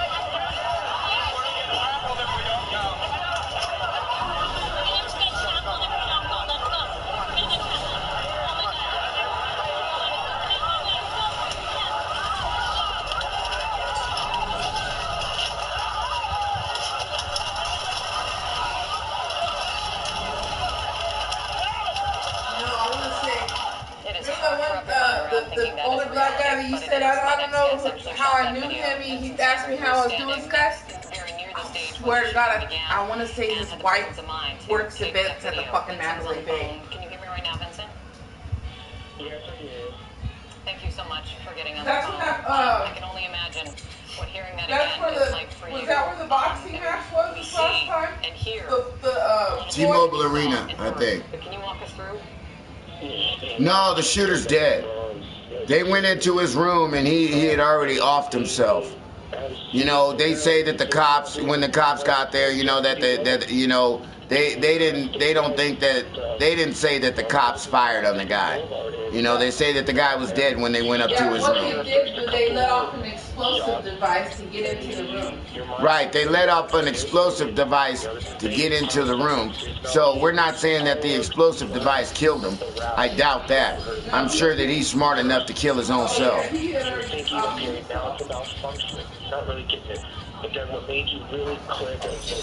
a pretty sad situation, though. Not a pretty sad, it's a big sad situation. You know, you got people, you know, take your revenge out on people that do some harm to you. You know, if you're going to ever do something like that, and I wouldn't condone it. But if you were ever going to do it, do it to somebody that hurts you. Don't do it to innocent people. You know, don't do it to innocent people that ain't never done nothing to you. And the thing about it is well, obviously he didn't care about who he was killing. But, you know, not only Americans were that he killed. I'm sure that there was different nationalities and different cultures that came here to Vegas that were here at the country festival that aren't Americans. You know, that probably got killed. So it's a sad situation. Not only Americans died, I'm sure that, you know, other people from other countries died. You're actually right in front of harm's way. So now you have 22,000 people that were trying to keep calm, and, you know, individuals us, and we're not there trying to keep everybody calm to exit out. But the panic is real. And you have people running. There's the guy in front of us who's running, got shot in his back, and he's still running. And we're trying to stay calm, and as soon as you get to one area, somebody screams. You know, at this point, there's other people playing like that telephone game where, hey, there's a shooter over here now, and you don't know. So now you're running, like, you're running one way, and people are running towards you, you just wouldn't let it go. And people are scared and confused. It was just terrifying. Like, you don't believe you'll ever be a part of now what's going down as the largest massive shooting on our grounds. You don't think you'd be a part of it. Right, Ralphie. Hey, Ralphie, you're exactly right. You know, he lives out here, man. He could have got him an ounce of bud and he could have just chilled. You know what I'm saying? Exactly. Man wasn't happy with his life, man. That's just the bottom line. Number one, you can't be happy with your life if you do something like that. That's a big factor. Number two, you got to have something mentally upstairs that motivates you to do a hateful crime like that. Start getting people out. But now as the sun comes up and you're seeing and hearing all of these stories and kind of thinking back to it, can you make any sense of what you just lived through? I can't at all. I mean, as a fan of country music, and just like you guys said, your mind is thinking like, okay, is this a terrorist attack going on? And then you're thinking, oh my gosh, okay, this might be, you know, unfortunately, or whatever, it's a terrorist attack. And then you think this is a country festival. And then it links in with all the president and everything going on. Most of the people who voted for Trump, I'm not going to say that, but all the country music fans, now you're thinking, okay, it's an attack on the country. And your mind, my mind's just going a mile with it, thinking of everything. And then you hear, okay, there's Obama, that you're just hearing everybody say different things, which, of course, are all proven there was no bombs, there was no extra shooters. But at this point, you don't know this. You're just getting, you know, messages and whatnot, and different information from people. So at this point, you don't know what's going on. You're just, and you're trapped. We were literally just trapped. We couldn't go anywhere. It was an ambush. I mean, it was an ambush and an open air festival in the middle of Las Vegas. When you mentioned the president, he spoke. It was just a short time ago. I don't know if you had a chance to hear it, but if you did, did his words bring you any comfort? I mean, it's hard to, you really can't, and you can't really express how he did it, or how to express something like this the way he did, no better than he did. He did it very well. And the fact that he said, you know, Vegas is almost, you could say, a second, third home to him. His name's on the building here. So for him, you know this affected him. So, you know, for him to come here right away, it's what you want to see the actions done. So I definitely, you know, I give him credit for what he said, how he handled it. Now it's just a matter of, as us, so what are we going to do? Yeah. So many questions. Investigation, obviously just getting started, but most importantly, at least we're speaking to you and you are okay, at least physically. Vincent, thank you so much for coming on. I'm so sorry you had to live through something like this. I appreciate that. And like I said, more prayers and thoughts goes out to, you know, everyone who's functioning to make it out safe. But, I mean, Metro, Las Vegas Metro, the whole I'm surprised they're not saying, I'm reading right now that they're saying to, according to the Associated Press, Islamic State has claimed the Las Vegas attack and said the shooter converted to Islam months ago. They deserve all the credit for how they acted. Vincent, thank you so much. Are you serious? That's what I just read. So, police say it looks like they alone. He's been identified as. Are you guys hearing this? My girl just said that the shooter converted to Islam. It's fine to find that hard to believe. A white guy, an old white guy from Nevada, 60-something years old, converted to Islam. I'm finding that hard to believe. They're saying on about the shock at hearing the news. They can't blow it up. They're showing pictures of his house. Looks like they blew his garage door off. We have no. He hasn't. I'll go through the. Now it's. Last time I talked to him was he texted me to ask how my mom was after we didn't have power for 5 days in the neighborhood. He had no machine guns when I moved him from Melbourne to Mesquite.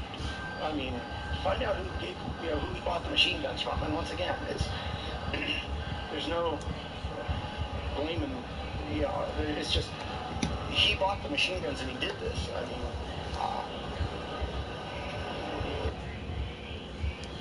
even his own brother lost for words into how this all happened. Investigators, they executed a search warrant at the shooter's home in Mesquite a short time ago. Mesquite police briefed reporters about their investigation. CNN's Kyung Yila was there for that briefing. She's joining me now. Kyung, what's the very latest there? Well, the police here tell us, the Mesquite Police Department telling us that the search warrant has been executed, that they are very slowly and methodically going through this house. When they initially approached this house, Kate, in the early morning hours here, there was a lot of concern about what they might find, given the amount of carnage and the violence that they saw in Vegas. So what they did was they evacuated the neighbors, the immediate neighbors around this house. They used a robot to gain entry. But then what they found was a very normal, ordinary house. And it has simply added to the confusion by the police department. Here's what we heard from the public information officer at the Mesquite Police Department. But Melbourne where? Is there a Melbourne, Vegas or something? Or? No. For us is the gunman, the shooter, and the person with him. We, the Mesquite Police Department, have not had any contacts with these people in the past. We haven't had any traffic stops. We haven't had any law enforcement contacts, no arrests or nothing. He did add that they did find some ammunition in the home, but other than that, they didn't really find anything out of the ordinary. And in talking to some of the people who live here, they also say this is about the last place that they would expect someone to do this, especially given the profile of this man. 64 years old, living in a 55-plus retirement community, almost zero crime here.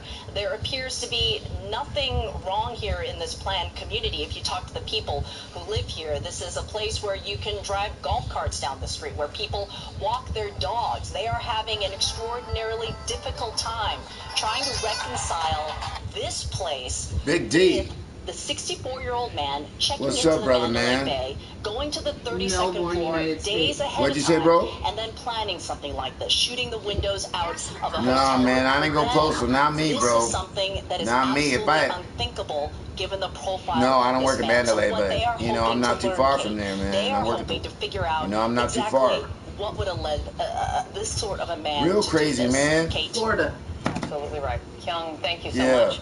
They say he moved his brother, coming to find out. The guy lived in Mesquite. He was an older guy.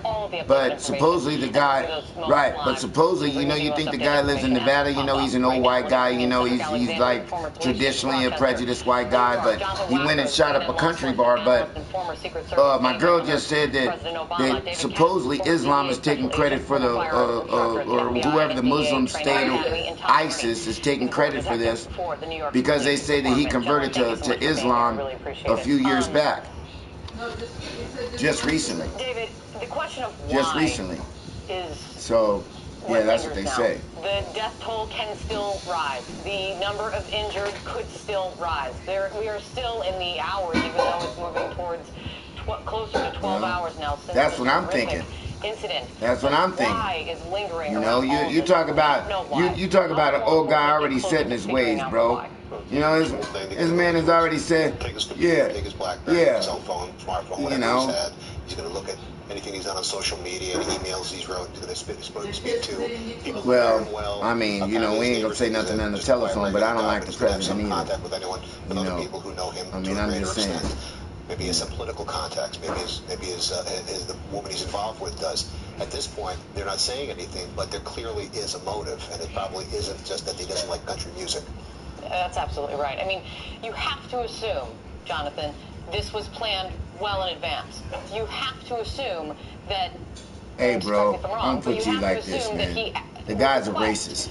And if he's a racist and he don't like black people, then I don't give a fuck what he does. I don't give a fuck what he says. I don't give a fuck about... What? He thought about this. The room... Who said he was racist? Man, I don't even want to talk to you, dude. You don't know that you don't know that Donald Trump is the fucking most racist motherfucker out there? Do you know? Let me ask you a quick question, since you kind of naive and you're a little wet behind the ears. Do you know what Breitbart is? There has to be some sort of catalyst. Breitbart. Set this individual off to create such Breitbart. Do you know what Breitbart is? Yeah. Well, you need to Google it. Breitbart is the premier premier platform for white supremacy. Okay? Steve O'Bannon is the head of Breitbart. Steve O'Bannon was because Steve O'Bannon was Donald Trump's right-hand man. Okay? You notice that there's not one stitch of black person in that motherfucking White House, right? There's not a stitch of black person. There ain't even a black maid in that motherfucker. Trust me when I tell you. Okay? There ain't a stitch of black up in that motherfucking White House, bro. This guy discriminates against everybody but himself. He's never had a black friend in his whole motherfucking life. When I say a black friend, your friend comes over to your house and you guys may break bread, eat food, and have a drink together. You know, go to your house. I bet you $1 million Donald Trump ain't never had no minority at his motherfucking house. Bet. Just as a friend. Just as a friend. Just as a friend. I'm not talking business. I'm not talking business. The point that this is premeditated. It's reported that he was staying at the hotel since the 28th. Yeah, that's if you don't know who Breitbart is, we don't need to talk. The rate of fire of this attack, the amount of ammunition that he had to have stockpiled in that room. He never dated a black woman. Get the fuck out of here, dude. The investigation from Mandalay Bay. Did housekeeping go into the room? Again, what are these pre-attack behaviors? Hold on one second. Hold on one second. You're telling me that. Hold on one second. Hold on, bro. I said a friend. You're telling me that he dated a supermodel that was mixed? You mean he was fucking somebody that was mixed, that was a supermodel? That's what you're saying, right? That's not a friend. That's not a friend. That's not a friend, bro. Are you tripping? She was mixed. She wasn't a nigga. She wasn't black. Get out of here with that bullshit, Big D. You don't know what you're talking about. You need to do your research. That motherfucker don't have nothing. That motherfucker don't have nothing good to say about nobody but himself. You understand? He's the biggest lion. Donald Trump, and I'm gonna say it right now on my fucking stream. Donald Trump is the biggest lying son of a bitch and president in the history of the game. And they need to impeach his bitch ass ASAP. Because Donald Trump is a garbage ass president and a garbage ass person. Period. Period. Hope you guys write that down and take notes. Investigators pull this information together, and it begin to crystallize. It will make more sense. No, we ain't talking about Donald Trump. How you been, man? What's going on with you? And one of the questions my colleagues were there talking. What's up with the happy page? When you moving out here? How did he get this amount of weaponry into his room? He could have what up, bro? A little bit at a time. He could have done it in concert with other persons. What's going on, man? We don't know. But what we do know is that... Man, I don't like anybody that's racist, though. Fuck that. I don't like anybody that's racist. And if you don't think that motherfucker's racist, you need to fucking look up Breitbart, nigga. You need to look up Breitbart, nigga. What up? And Jonathan, what you doing, man? What the fuck you doing anyway?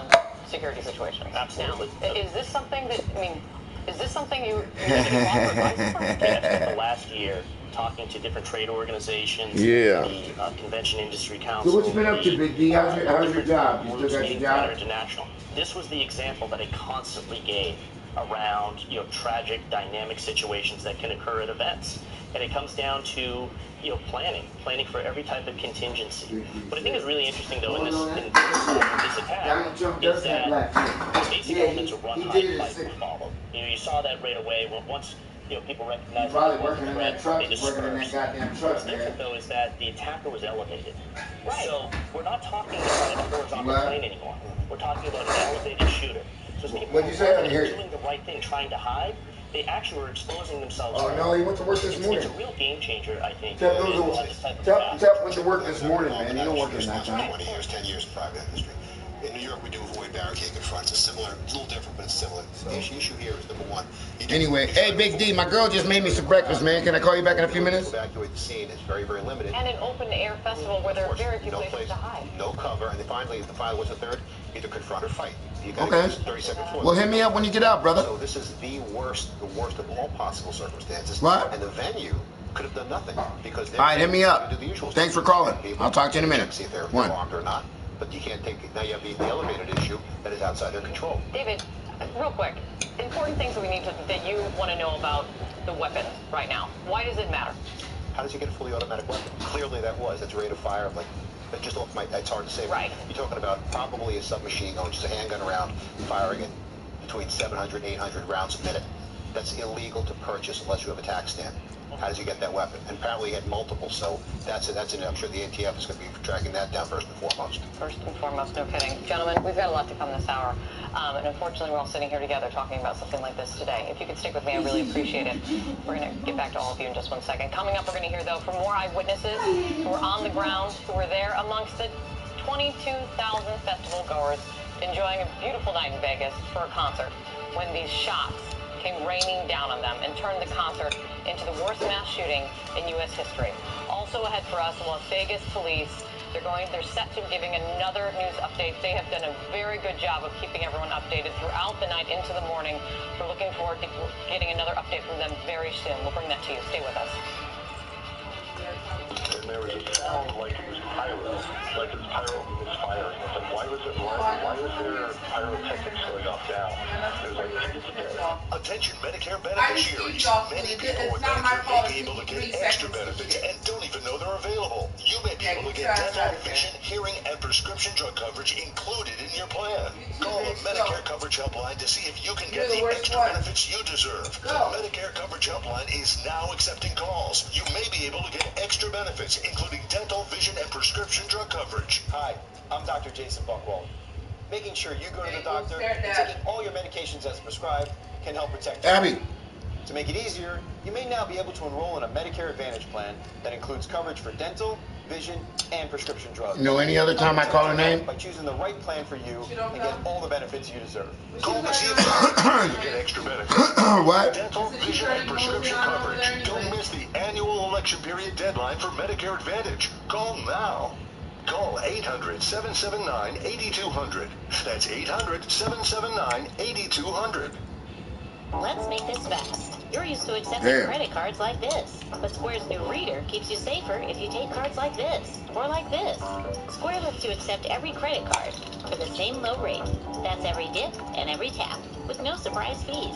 Deposits come fast, like as soon as the next business day fast. And with easy-to-read sales reports, you can grow your business fast. Accept every card, every payment, everywhere, and get paid fast. Get started at square.com. It's time to get smart about home security. Introducing Floodlight Cam by Ring, a motion-activated security light with an HD camera. Don't even think about it. With Floodlight Cam, you can stop crime before it happens. Protecting your home has never been easier. Available at ring.com.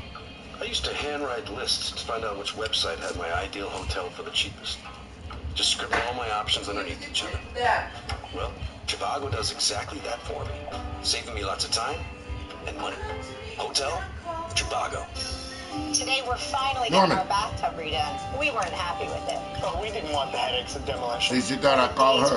You see that bitch? Then a friend told us about Bathfitter, and there's she thought you was giving Norm some bites. Right. no demolition. I didn't even call her fucking name. No, she just thought you was giving Norm some bites. Come here, Norm. And Bathfitter has a lifetime guarantee. What a difference. Finally, a bathtub I love. Call today or learn more at bathfitter.com.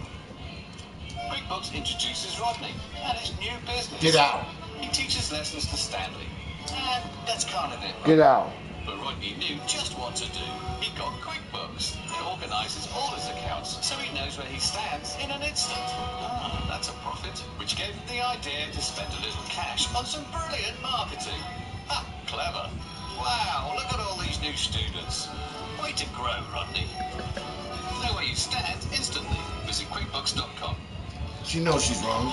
That's We why she fucking cowers down. Best price, and we needed a real estate agent who could get that done. We're so glad we found Homelight. Homelight ranks over 1 million agents based on their actual track record. Crunch the numbers to figure out who is so sad, Timo.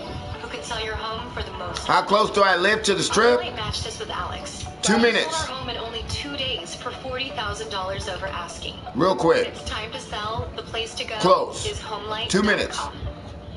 To the Mandalay Bay. Probably take me 5 minutes at the most. I'll probably get to the Mandalay Bay in 4 minutes. You mechanics expect your neighbors to do everything Home Advisor can. So to find and book a top-rated home pro for free, just ask. It's close. Closed captioning brought to you by Babbel. I would probably say a mile and a half.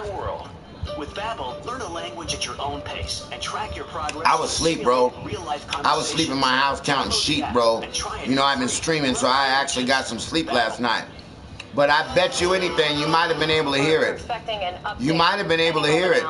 I'm about a mile and a half, though. I'm about a mile and a half to 2 miles from the strip. So that's a little bit of a distance to carry, you know, gunshots. Plus, the way that he was shooting, his muzzle flash was flashing to the east. And he was shooting across the strip, which is to the east, and we're on the west side, so we wouldn't have been able to hear that muzzle flash because we're not facing in the direction. But if we were facing in the direction of the muzzle flash a mile and a half away, we definitely would have been able to hear it, for sure. I'm surprised you wouldn't hear all the sirens. Right. Linked to overseas terrorism. Really? He's believed to have acted alone. President Trump is calling this an act of pure evil. He addressed the nation just moments ago. He's also ordering flags to be flown at half staff. It's crazy, also T. announcing that he will be traveling to Las Vegas on Wednesday to meet with survivors, their families, and first responders. Just moments ago, people who were staying in the Mandalay Bay Resort, they were finally allowed to return to their rooms. More than 100 of the injured were taken to University Medical Center in Las Vegas there. Danita Cohen, she's a spokeswoman. 100 people got taken to the hospital. Wow. To UMC alone, just to UMC. The other people got taken to other hospitals. They took 100 to the worst 100 to the UMC. Can you give me an update and our viewers an update of what the... Because that's our only level 1 trauma center. Hey, Timo, I'm supposed to go to work today, bro. Absolutely. We received a total of 104 patients. And I work on the strip. Last night. I work on the strip, bro. Straight to the OR. We have a unique situation here at UMC where we have a level 1 trauma center that is freestanding. So that means that within those 4 walls of our trauma center, we can treat any life-threatening injury imaginable. We have 3 OR suites, so we can get patients from an ambulance directly back to an OR in about 1 minute. We also have MRI, CAT scan, and blood banks right within those 4 walls, so we're very self-contained. You know what I don't like? Because of that, we have You know what I don't like is that the bitch took his own life. 97%. I don't like that. And that's even for those patients who have less than a 1% chance to survive. Of those patients who came in last I don't like that because he took the easy way out, Timo. You know what I'm saying? He took the easy way out. Unfortunately, 4 patients passed away. You're gonna go and you're gonna kill all them people, injure all them people, and then you're gonna kill yourself like a bitch. Like a bitch. You know what I'm saying? Get into a gunfight with motherfuckers that got guns. You know what I'm saying? Get into a gunfight with the police so they can shoot your bitch ass up. You know, so they can throw grenades on your bitch ass. You know, you're gonna shoot innocent people. You know, fight somebody that can fight back. We can't take patients because we are a level 1 trauma center. We can move patients through our trauma resuscitation area very quickly. We can either get them back to the OR if that's where they need to be, or to one of our many ICU units that we have throughout the hospital, or we can treat and stabilize them right there. So we move patients through the resuscitation area very quickly. So yes, we could receive some more patients this morning. And trauma continues in Las Vegas. They give a new name to Satin Sheep. Unfortunate car crashes and people doing unfortunate things. Better than nada, ain't it? Yeah, it's definitely better than nada. More than 100 patients. Is there any more eggs? To your trauma center. There's only 2 eggs in there. Your trauma center. Can you walk us through exactly how you handle that?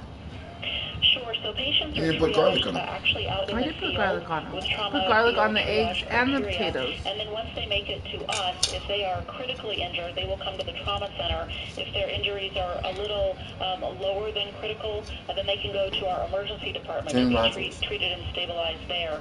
Again, patients either go straight to our operating rooms or to an ICU unit. Sometimes they are treated and released directly from our trauma center, although that doesn't happen too frequently if they have very critical injuries. Last night we were treating UMC, right in our ambulance. They're talking about UMC so right just now, outside of our hospital to make sure that we were using our resources very efficiently and making sure that we were sending our patients to the right level of care within the hospital. I mean, I'm like they send the worst ones there, I'm sure. And then I'm sure Spring Valley got a load. I'm sure Sunrise, I know they said Sunrise got a load. Blood drive today, even though our levels are just fine and we are not at a shortage, we have our shelves fully stocked with blood. We just want to make sure that we are ready. As I say, trauma does continue, so we want to make sure that we're ready for anything else that comes in today, so we're holding a blood drive. Our other concern is not just for our patients, but their family and their friends who are here waiting and worried and wondering how their loved ones are. It's a middleweight matchup between Tyson and Black friends and family as well. Our tale of the tape for this middleweight fight. Tyson's 3 years his elder. AG. Man, I'm glad I'm okay, brother. Shit. Hello. That shit is too close to home, bro. For real.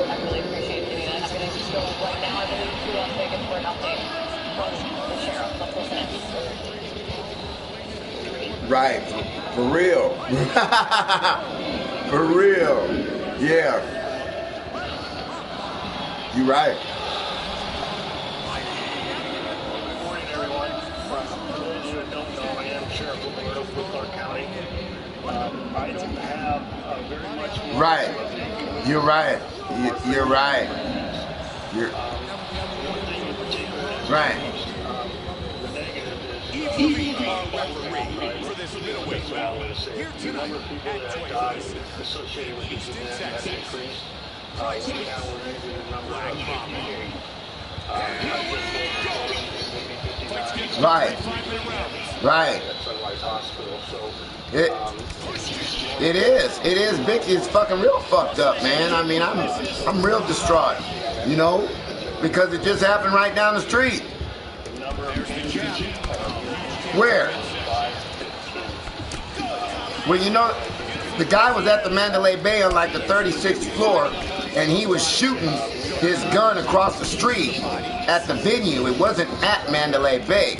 He was shooting from Mandalay. You know, so they had the venue, you know, across the street. So he was just using an assault rifle, just plucking motherfuckers off with an AK-47. You know what I'm saying? I thought when they said he had rifles, I thought it like sniper rifles or something. You know what I'm saying? Then they said they had a long rifle in there. Well, you know, you kill 50 people, you ain't using no sniper rifle. You know, sniper rifle, in order to kill 50 people, you gotta shit.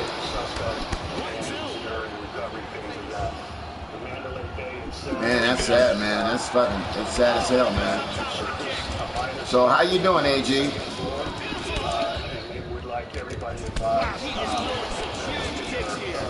Oh, tell him I said what up, man.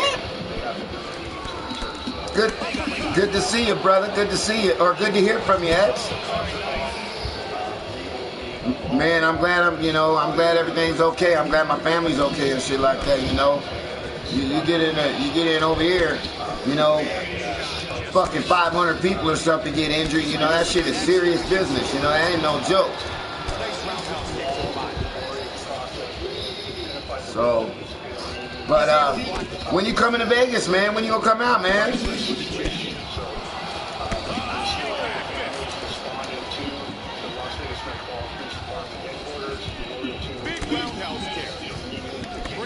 Oh, that would be cool.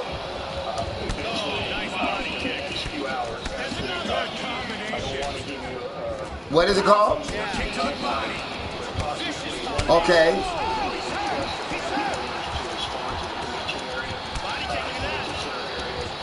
Oh, really? Oh, that's awesome, man.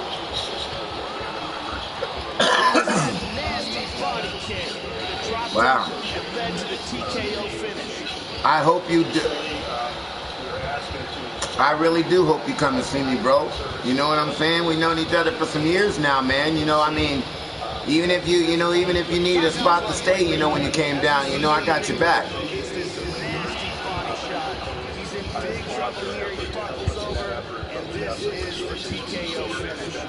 For real, for real, for real, for real. So what are you guys doing? What are you and AG doing?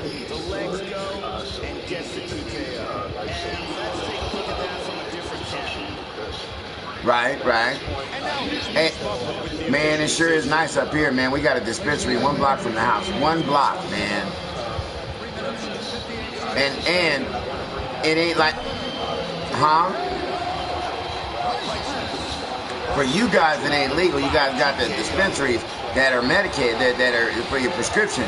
You know, over here, all you need is a driver's license that says you over 18, and you can go into that bad boy and get anything you want. I want to say 21. 21. That's it. 21. Bethany said 21. It's now 58 people, baby. Yeah. 58. Guys.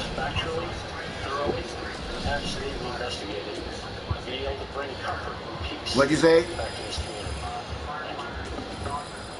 Oh. Good morning. My name is Ruben. AG's driving a rental, huh? I just want to say thank you to law enforcement and to all Hey, what up, Panther? How you doing, Monster? are now Yeah, so. Alright, man. Tell AG I'm networking right now. Hey, you know I'm on YouTube. You know I'm on YouTube, right? Firsthand, a lot of the victims, a lot of the family members. But Yeah. I saw a lot of nurses, doctors. I'm streaming PlayStation 4 games. You know what I'm saying? So if you play PlayStation 4, even if you don't play PlayStation 4, all you gotta do, even if you got your phone, you could just go to YouTube and just check me out. Just be like, I'm gonna go check Sky out and see how Sky's doing, you know? And then boom, you just go into YouTube, type in, you know, UFC 2 live stream, and then Mike Tyson's Road to Ultimate Team, and it'll come right up. It's real easy. You know, but if you're you know, you're more interested, we got right now I've gotten 90 subscribers in 3 weeks. 90. Yeah. So yeah, just started and I've got 90. So, you know, and when I stream in my rooms, I had up to 23 people in my room yesterday. So 23 people is good. You know, if you know, the guys, there's a guy online that streams. His name is Retro Rocky or Nate Pushwait's, one of them two. He's got like 500 subscribers. I went into his room the other day. He had like 40, 50 people in his room just chilling. So, you know, I kind of want to get like that. You know, I have, you know, 20, 30, 40 people in the room socializing, having a good time. So. All right, man. Hey, you guys do me a favor, man. I got to get out of here and handle the rest of my business. AG, if you can hear me, is he there? Yeah, tell him I said what up, and I'm going to get with him later. And hit me up and keep in contact with me, bro. Like I said, you can go to YouTube and just say, what up, Mike? Because they call me Mike on YouTube. So you'd be like, hey, what up, Mike? But hit me up and let me know, bro. I'll talk to you. Yeah, absolutely. Get my number. You be blessed, brother. Take it easy. And Metro were on their way in when this all happened. We've got first responders that are literally covered in blood. As a result of this, there's a lot of victims that have not been identified as of this point. But they have stepped up. It was a sole shooter. There is no further threat that we're aware of, no immediate threat. I want to assure everyone that's listening that here's our words that Las Vegas is safe. The men and women at Mandalay Bay and MGM Resorts have been incredible in terms of communicating and working with the Sheriff's Office in order to assure us that everybody can, you know, be taken care of, get back in their rooms, and that they all understand that we are safe and we're doing everything humanly possible to protect all our tourists and our citizens in Clark County. That being said, the Sheriff and I have set up a GoFundMe account that some of you might have seen. We have been inundated with phone calls and emails and text messages of people asking what they can do. There's going to be a lot of family members that are going through an awful lot at this particular time. As the Sheriff said, we have over 500 in our hospitals being treated, and we need to provide them with some sort of support. So we have done that, and I just can't say enough about the fine men and women that are our first responders here in Clark County, and all of the cities and jurisdictions have pulled together.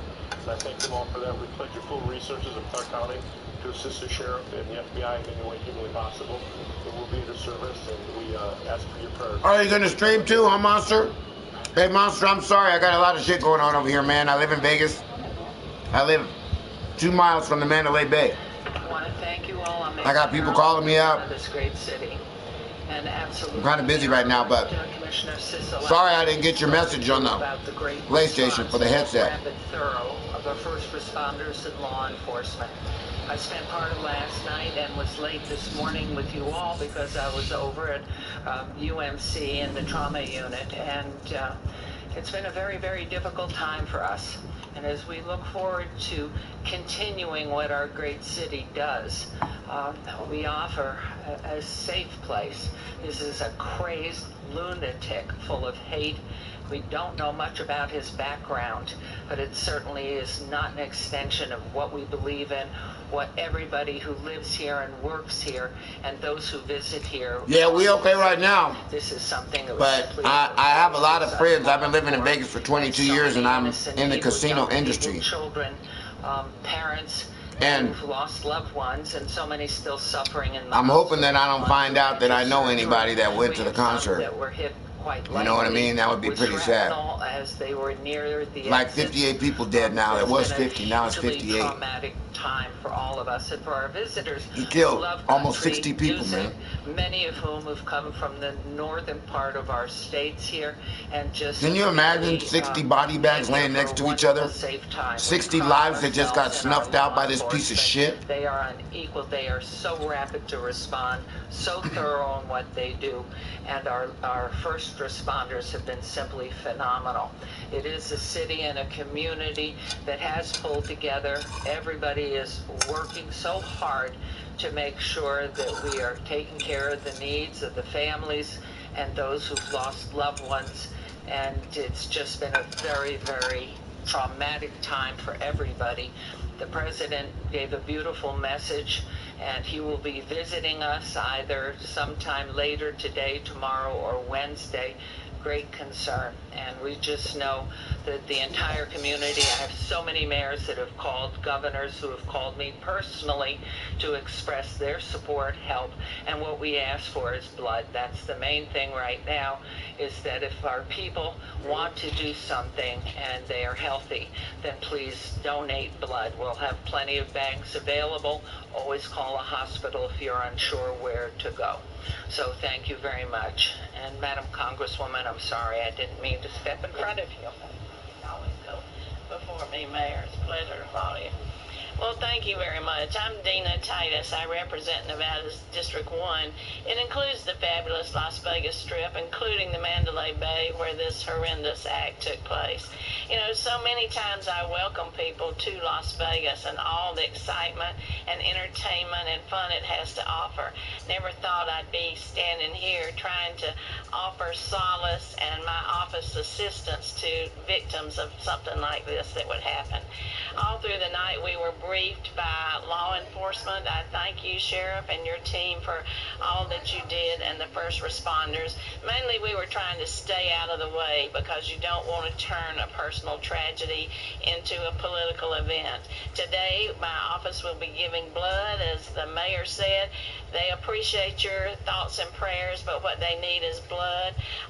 We'll be open to do anything we can to assist. But you know, I've just been hearing all these stories of heroism that occurred in the midst of this tragedy. You had off-duty police officers who were there just for the concert, for an evening of fun, who were able to help people get shelter and who were able to identify the location of the shooter. And just random strangers, a friend of some of my staff members who lives in the district, said they were running, being trampled. Somebody just opened a van door and pulled them inside for shelter and safety. That's the kind of people we have here in Las Vegas who are willing to reach out and help one another. And so I thank all of our law enforcement. I thank the first responders, those in the hospitals where people are just in the halls, in the parking lot, trying to take care of so many. And please call on our office if there is any way we can be of assistance.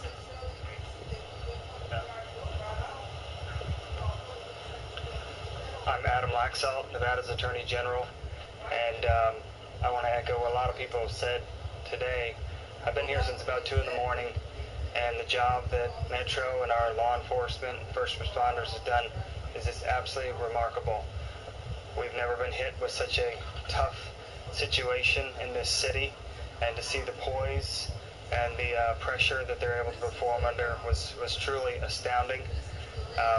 I believe that they're always going to be able to get us out of these situations. Our law enforcement will be able to step up to the plate when we need them most. And of course, the city and our state will bounce back. Thank you very much. Hey, I just want to add one more thing before we have the governor come up. I got to ask you to do something else. When you see one of these men or women wearing a badge, or members of our fire department, tell them thank you. Their selfless actions saved the lives of hundreds of people. Not a dozen people, hundreds of people. This death count would have been many hundred more were it not for the brave work of every single one of these men and women that you see wearing a badge, members of our fire department, our first responders, our police department. So please, I encourage all of you watching, next time you see one, just say thank you. Appreciate that. Good morning, ladies and gentlemen. I'm Governor Brian.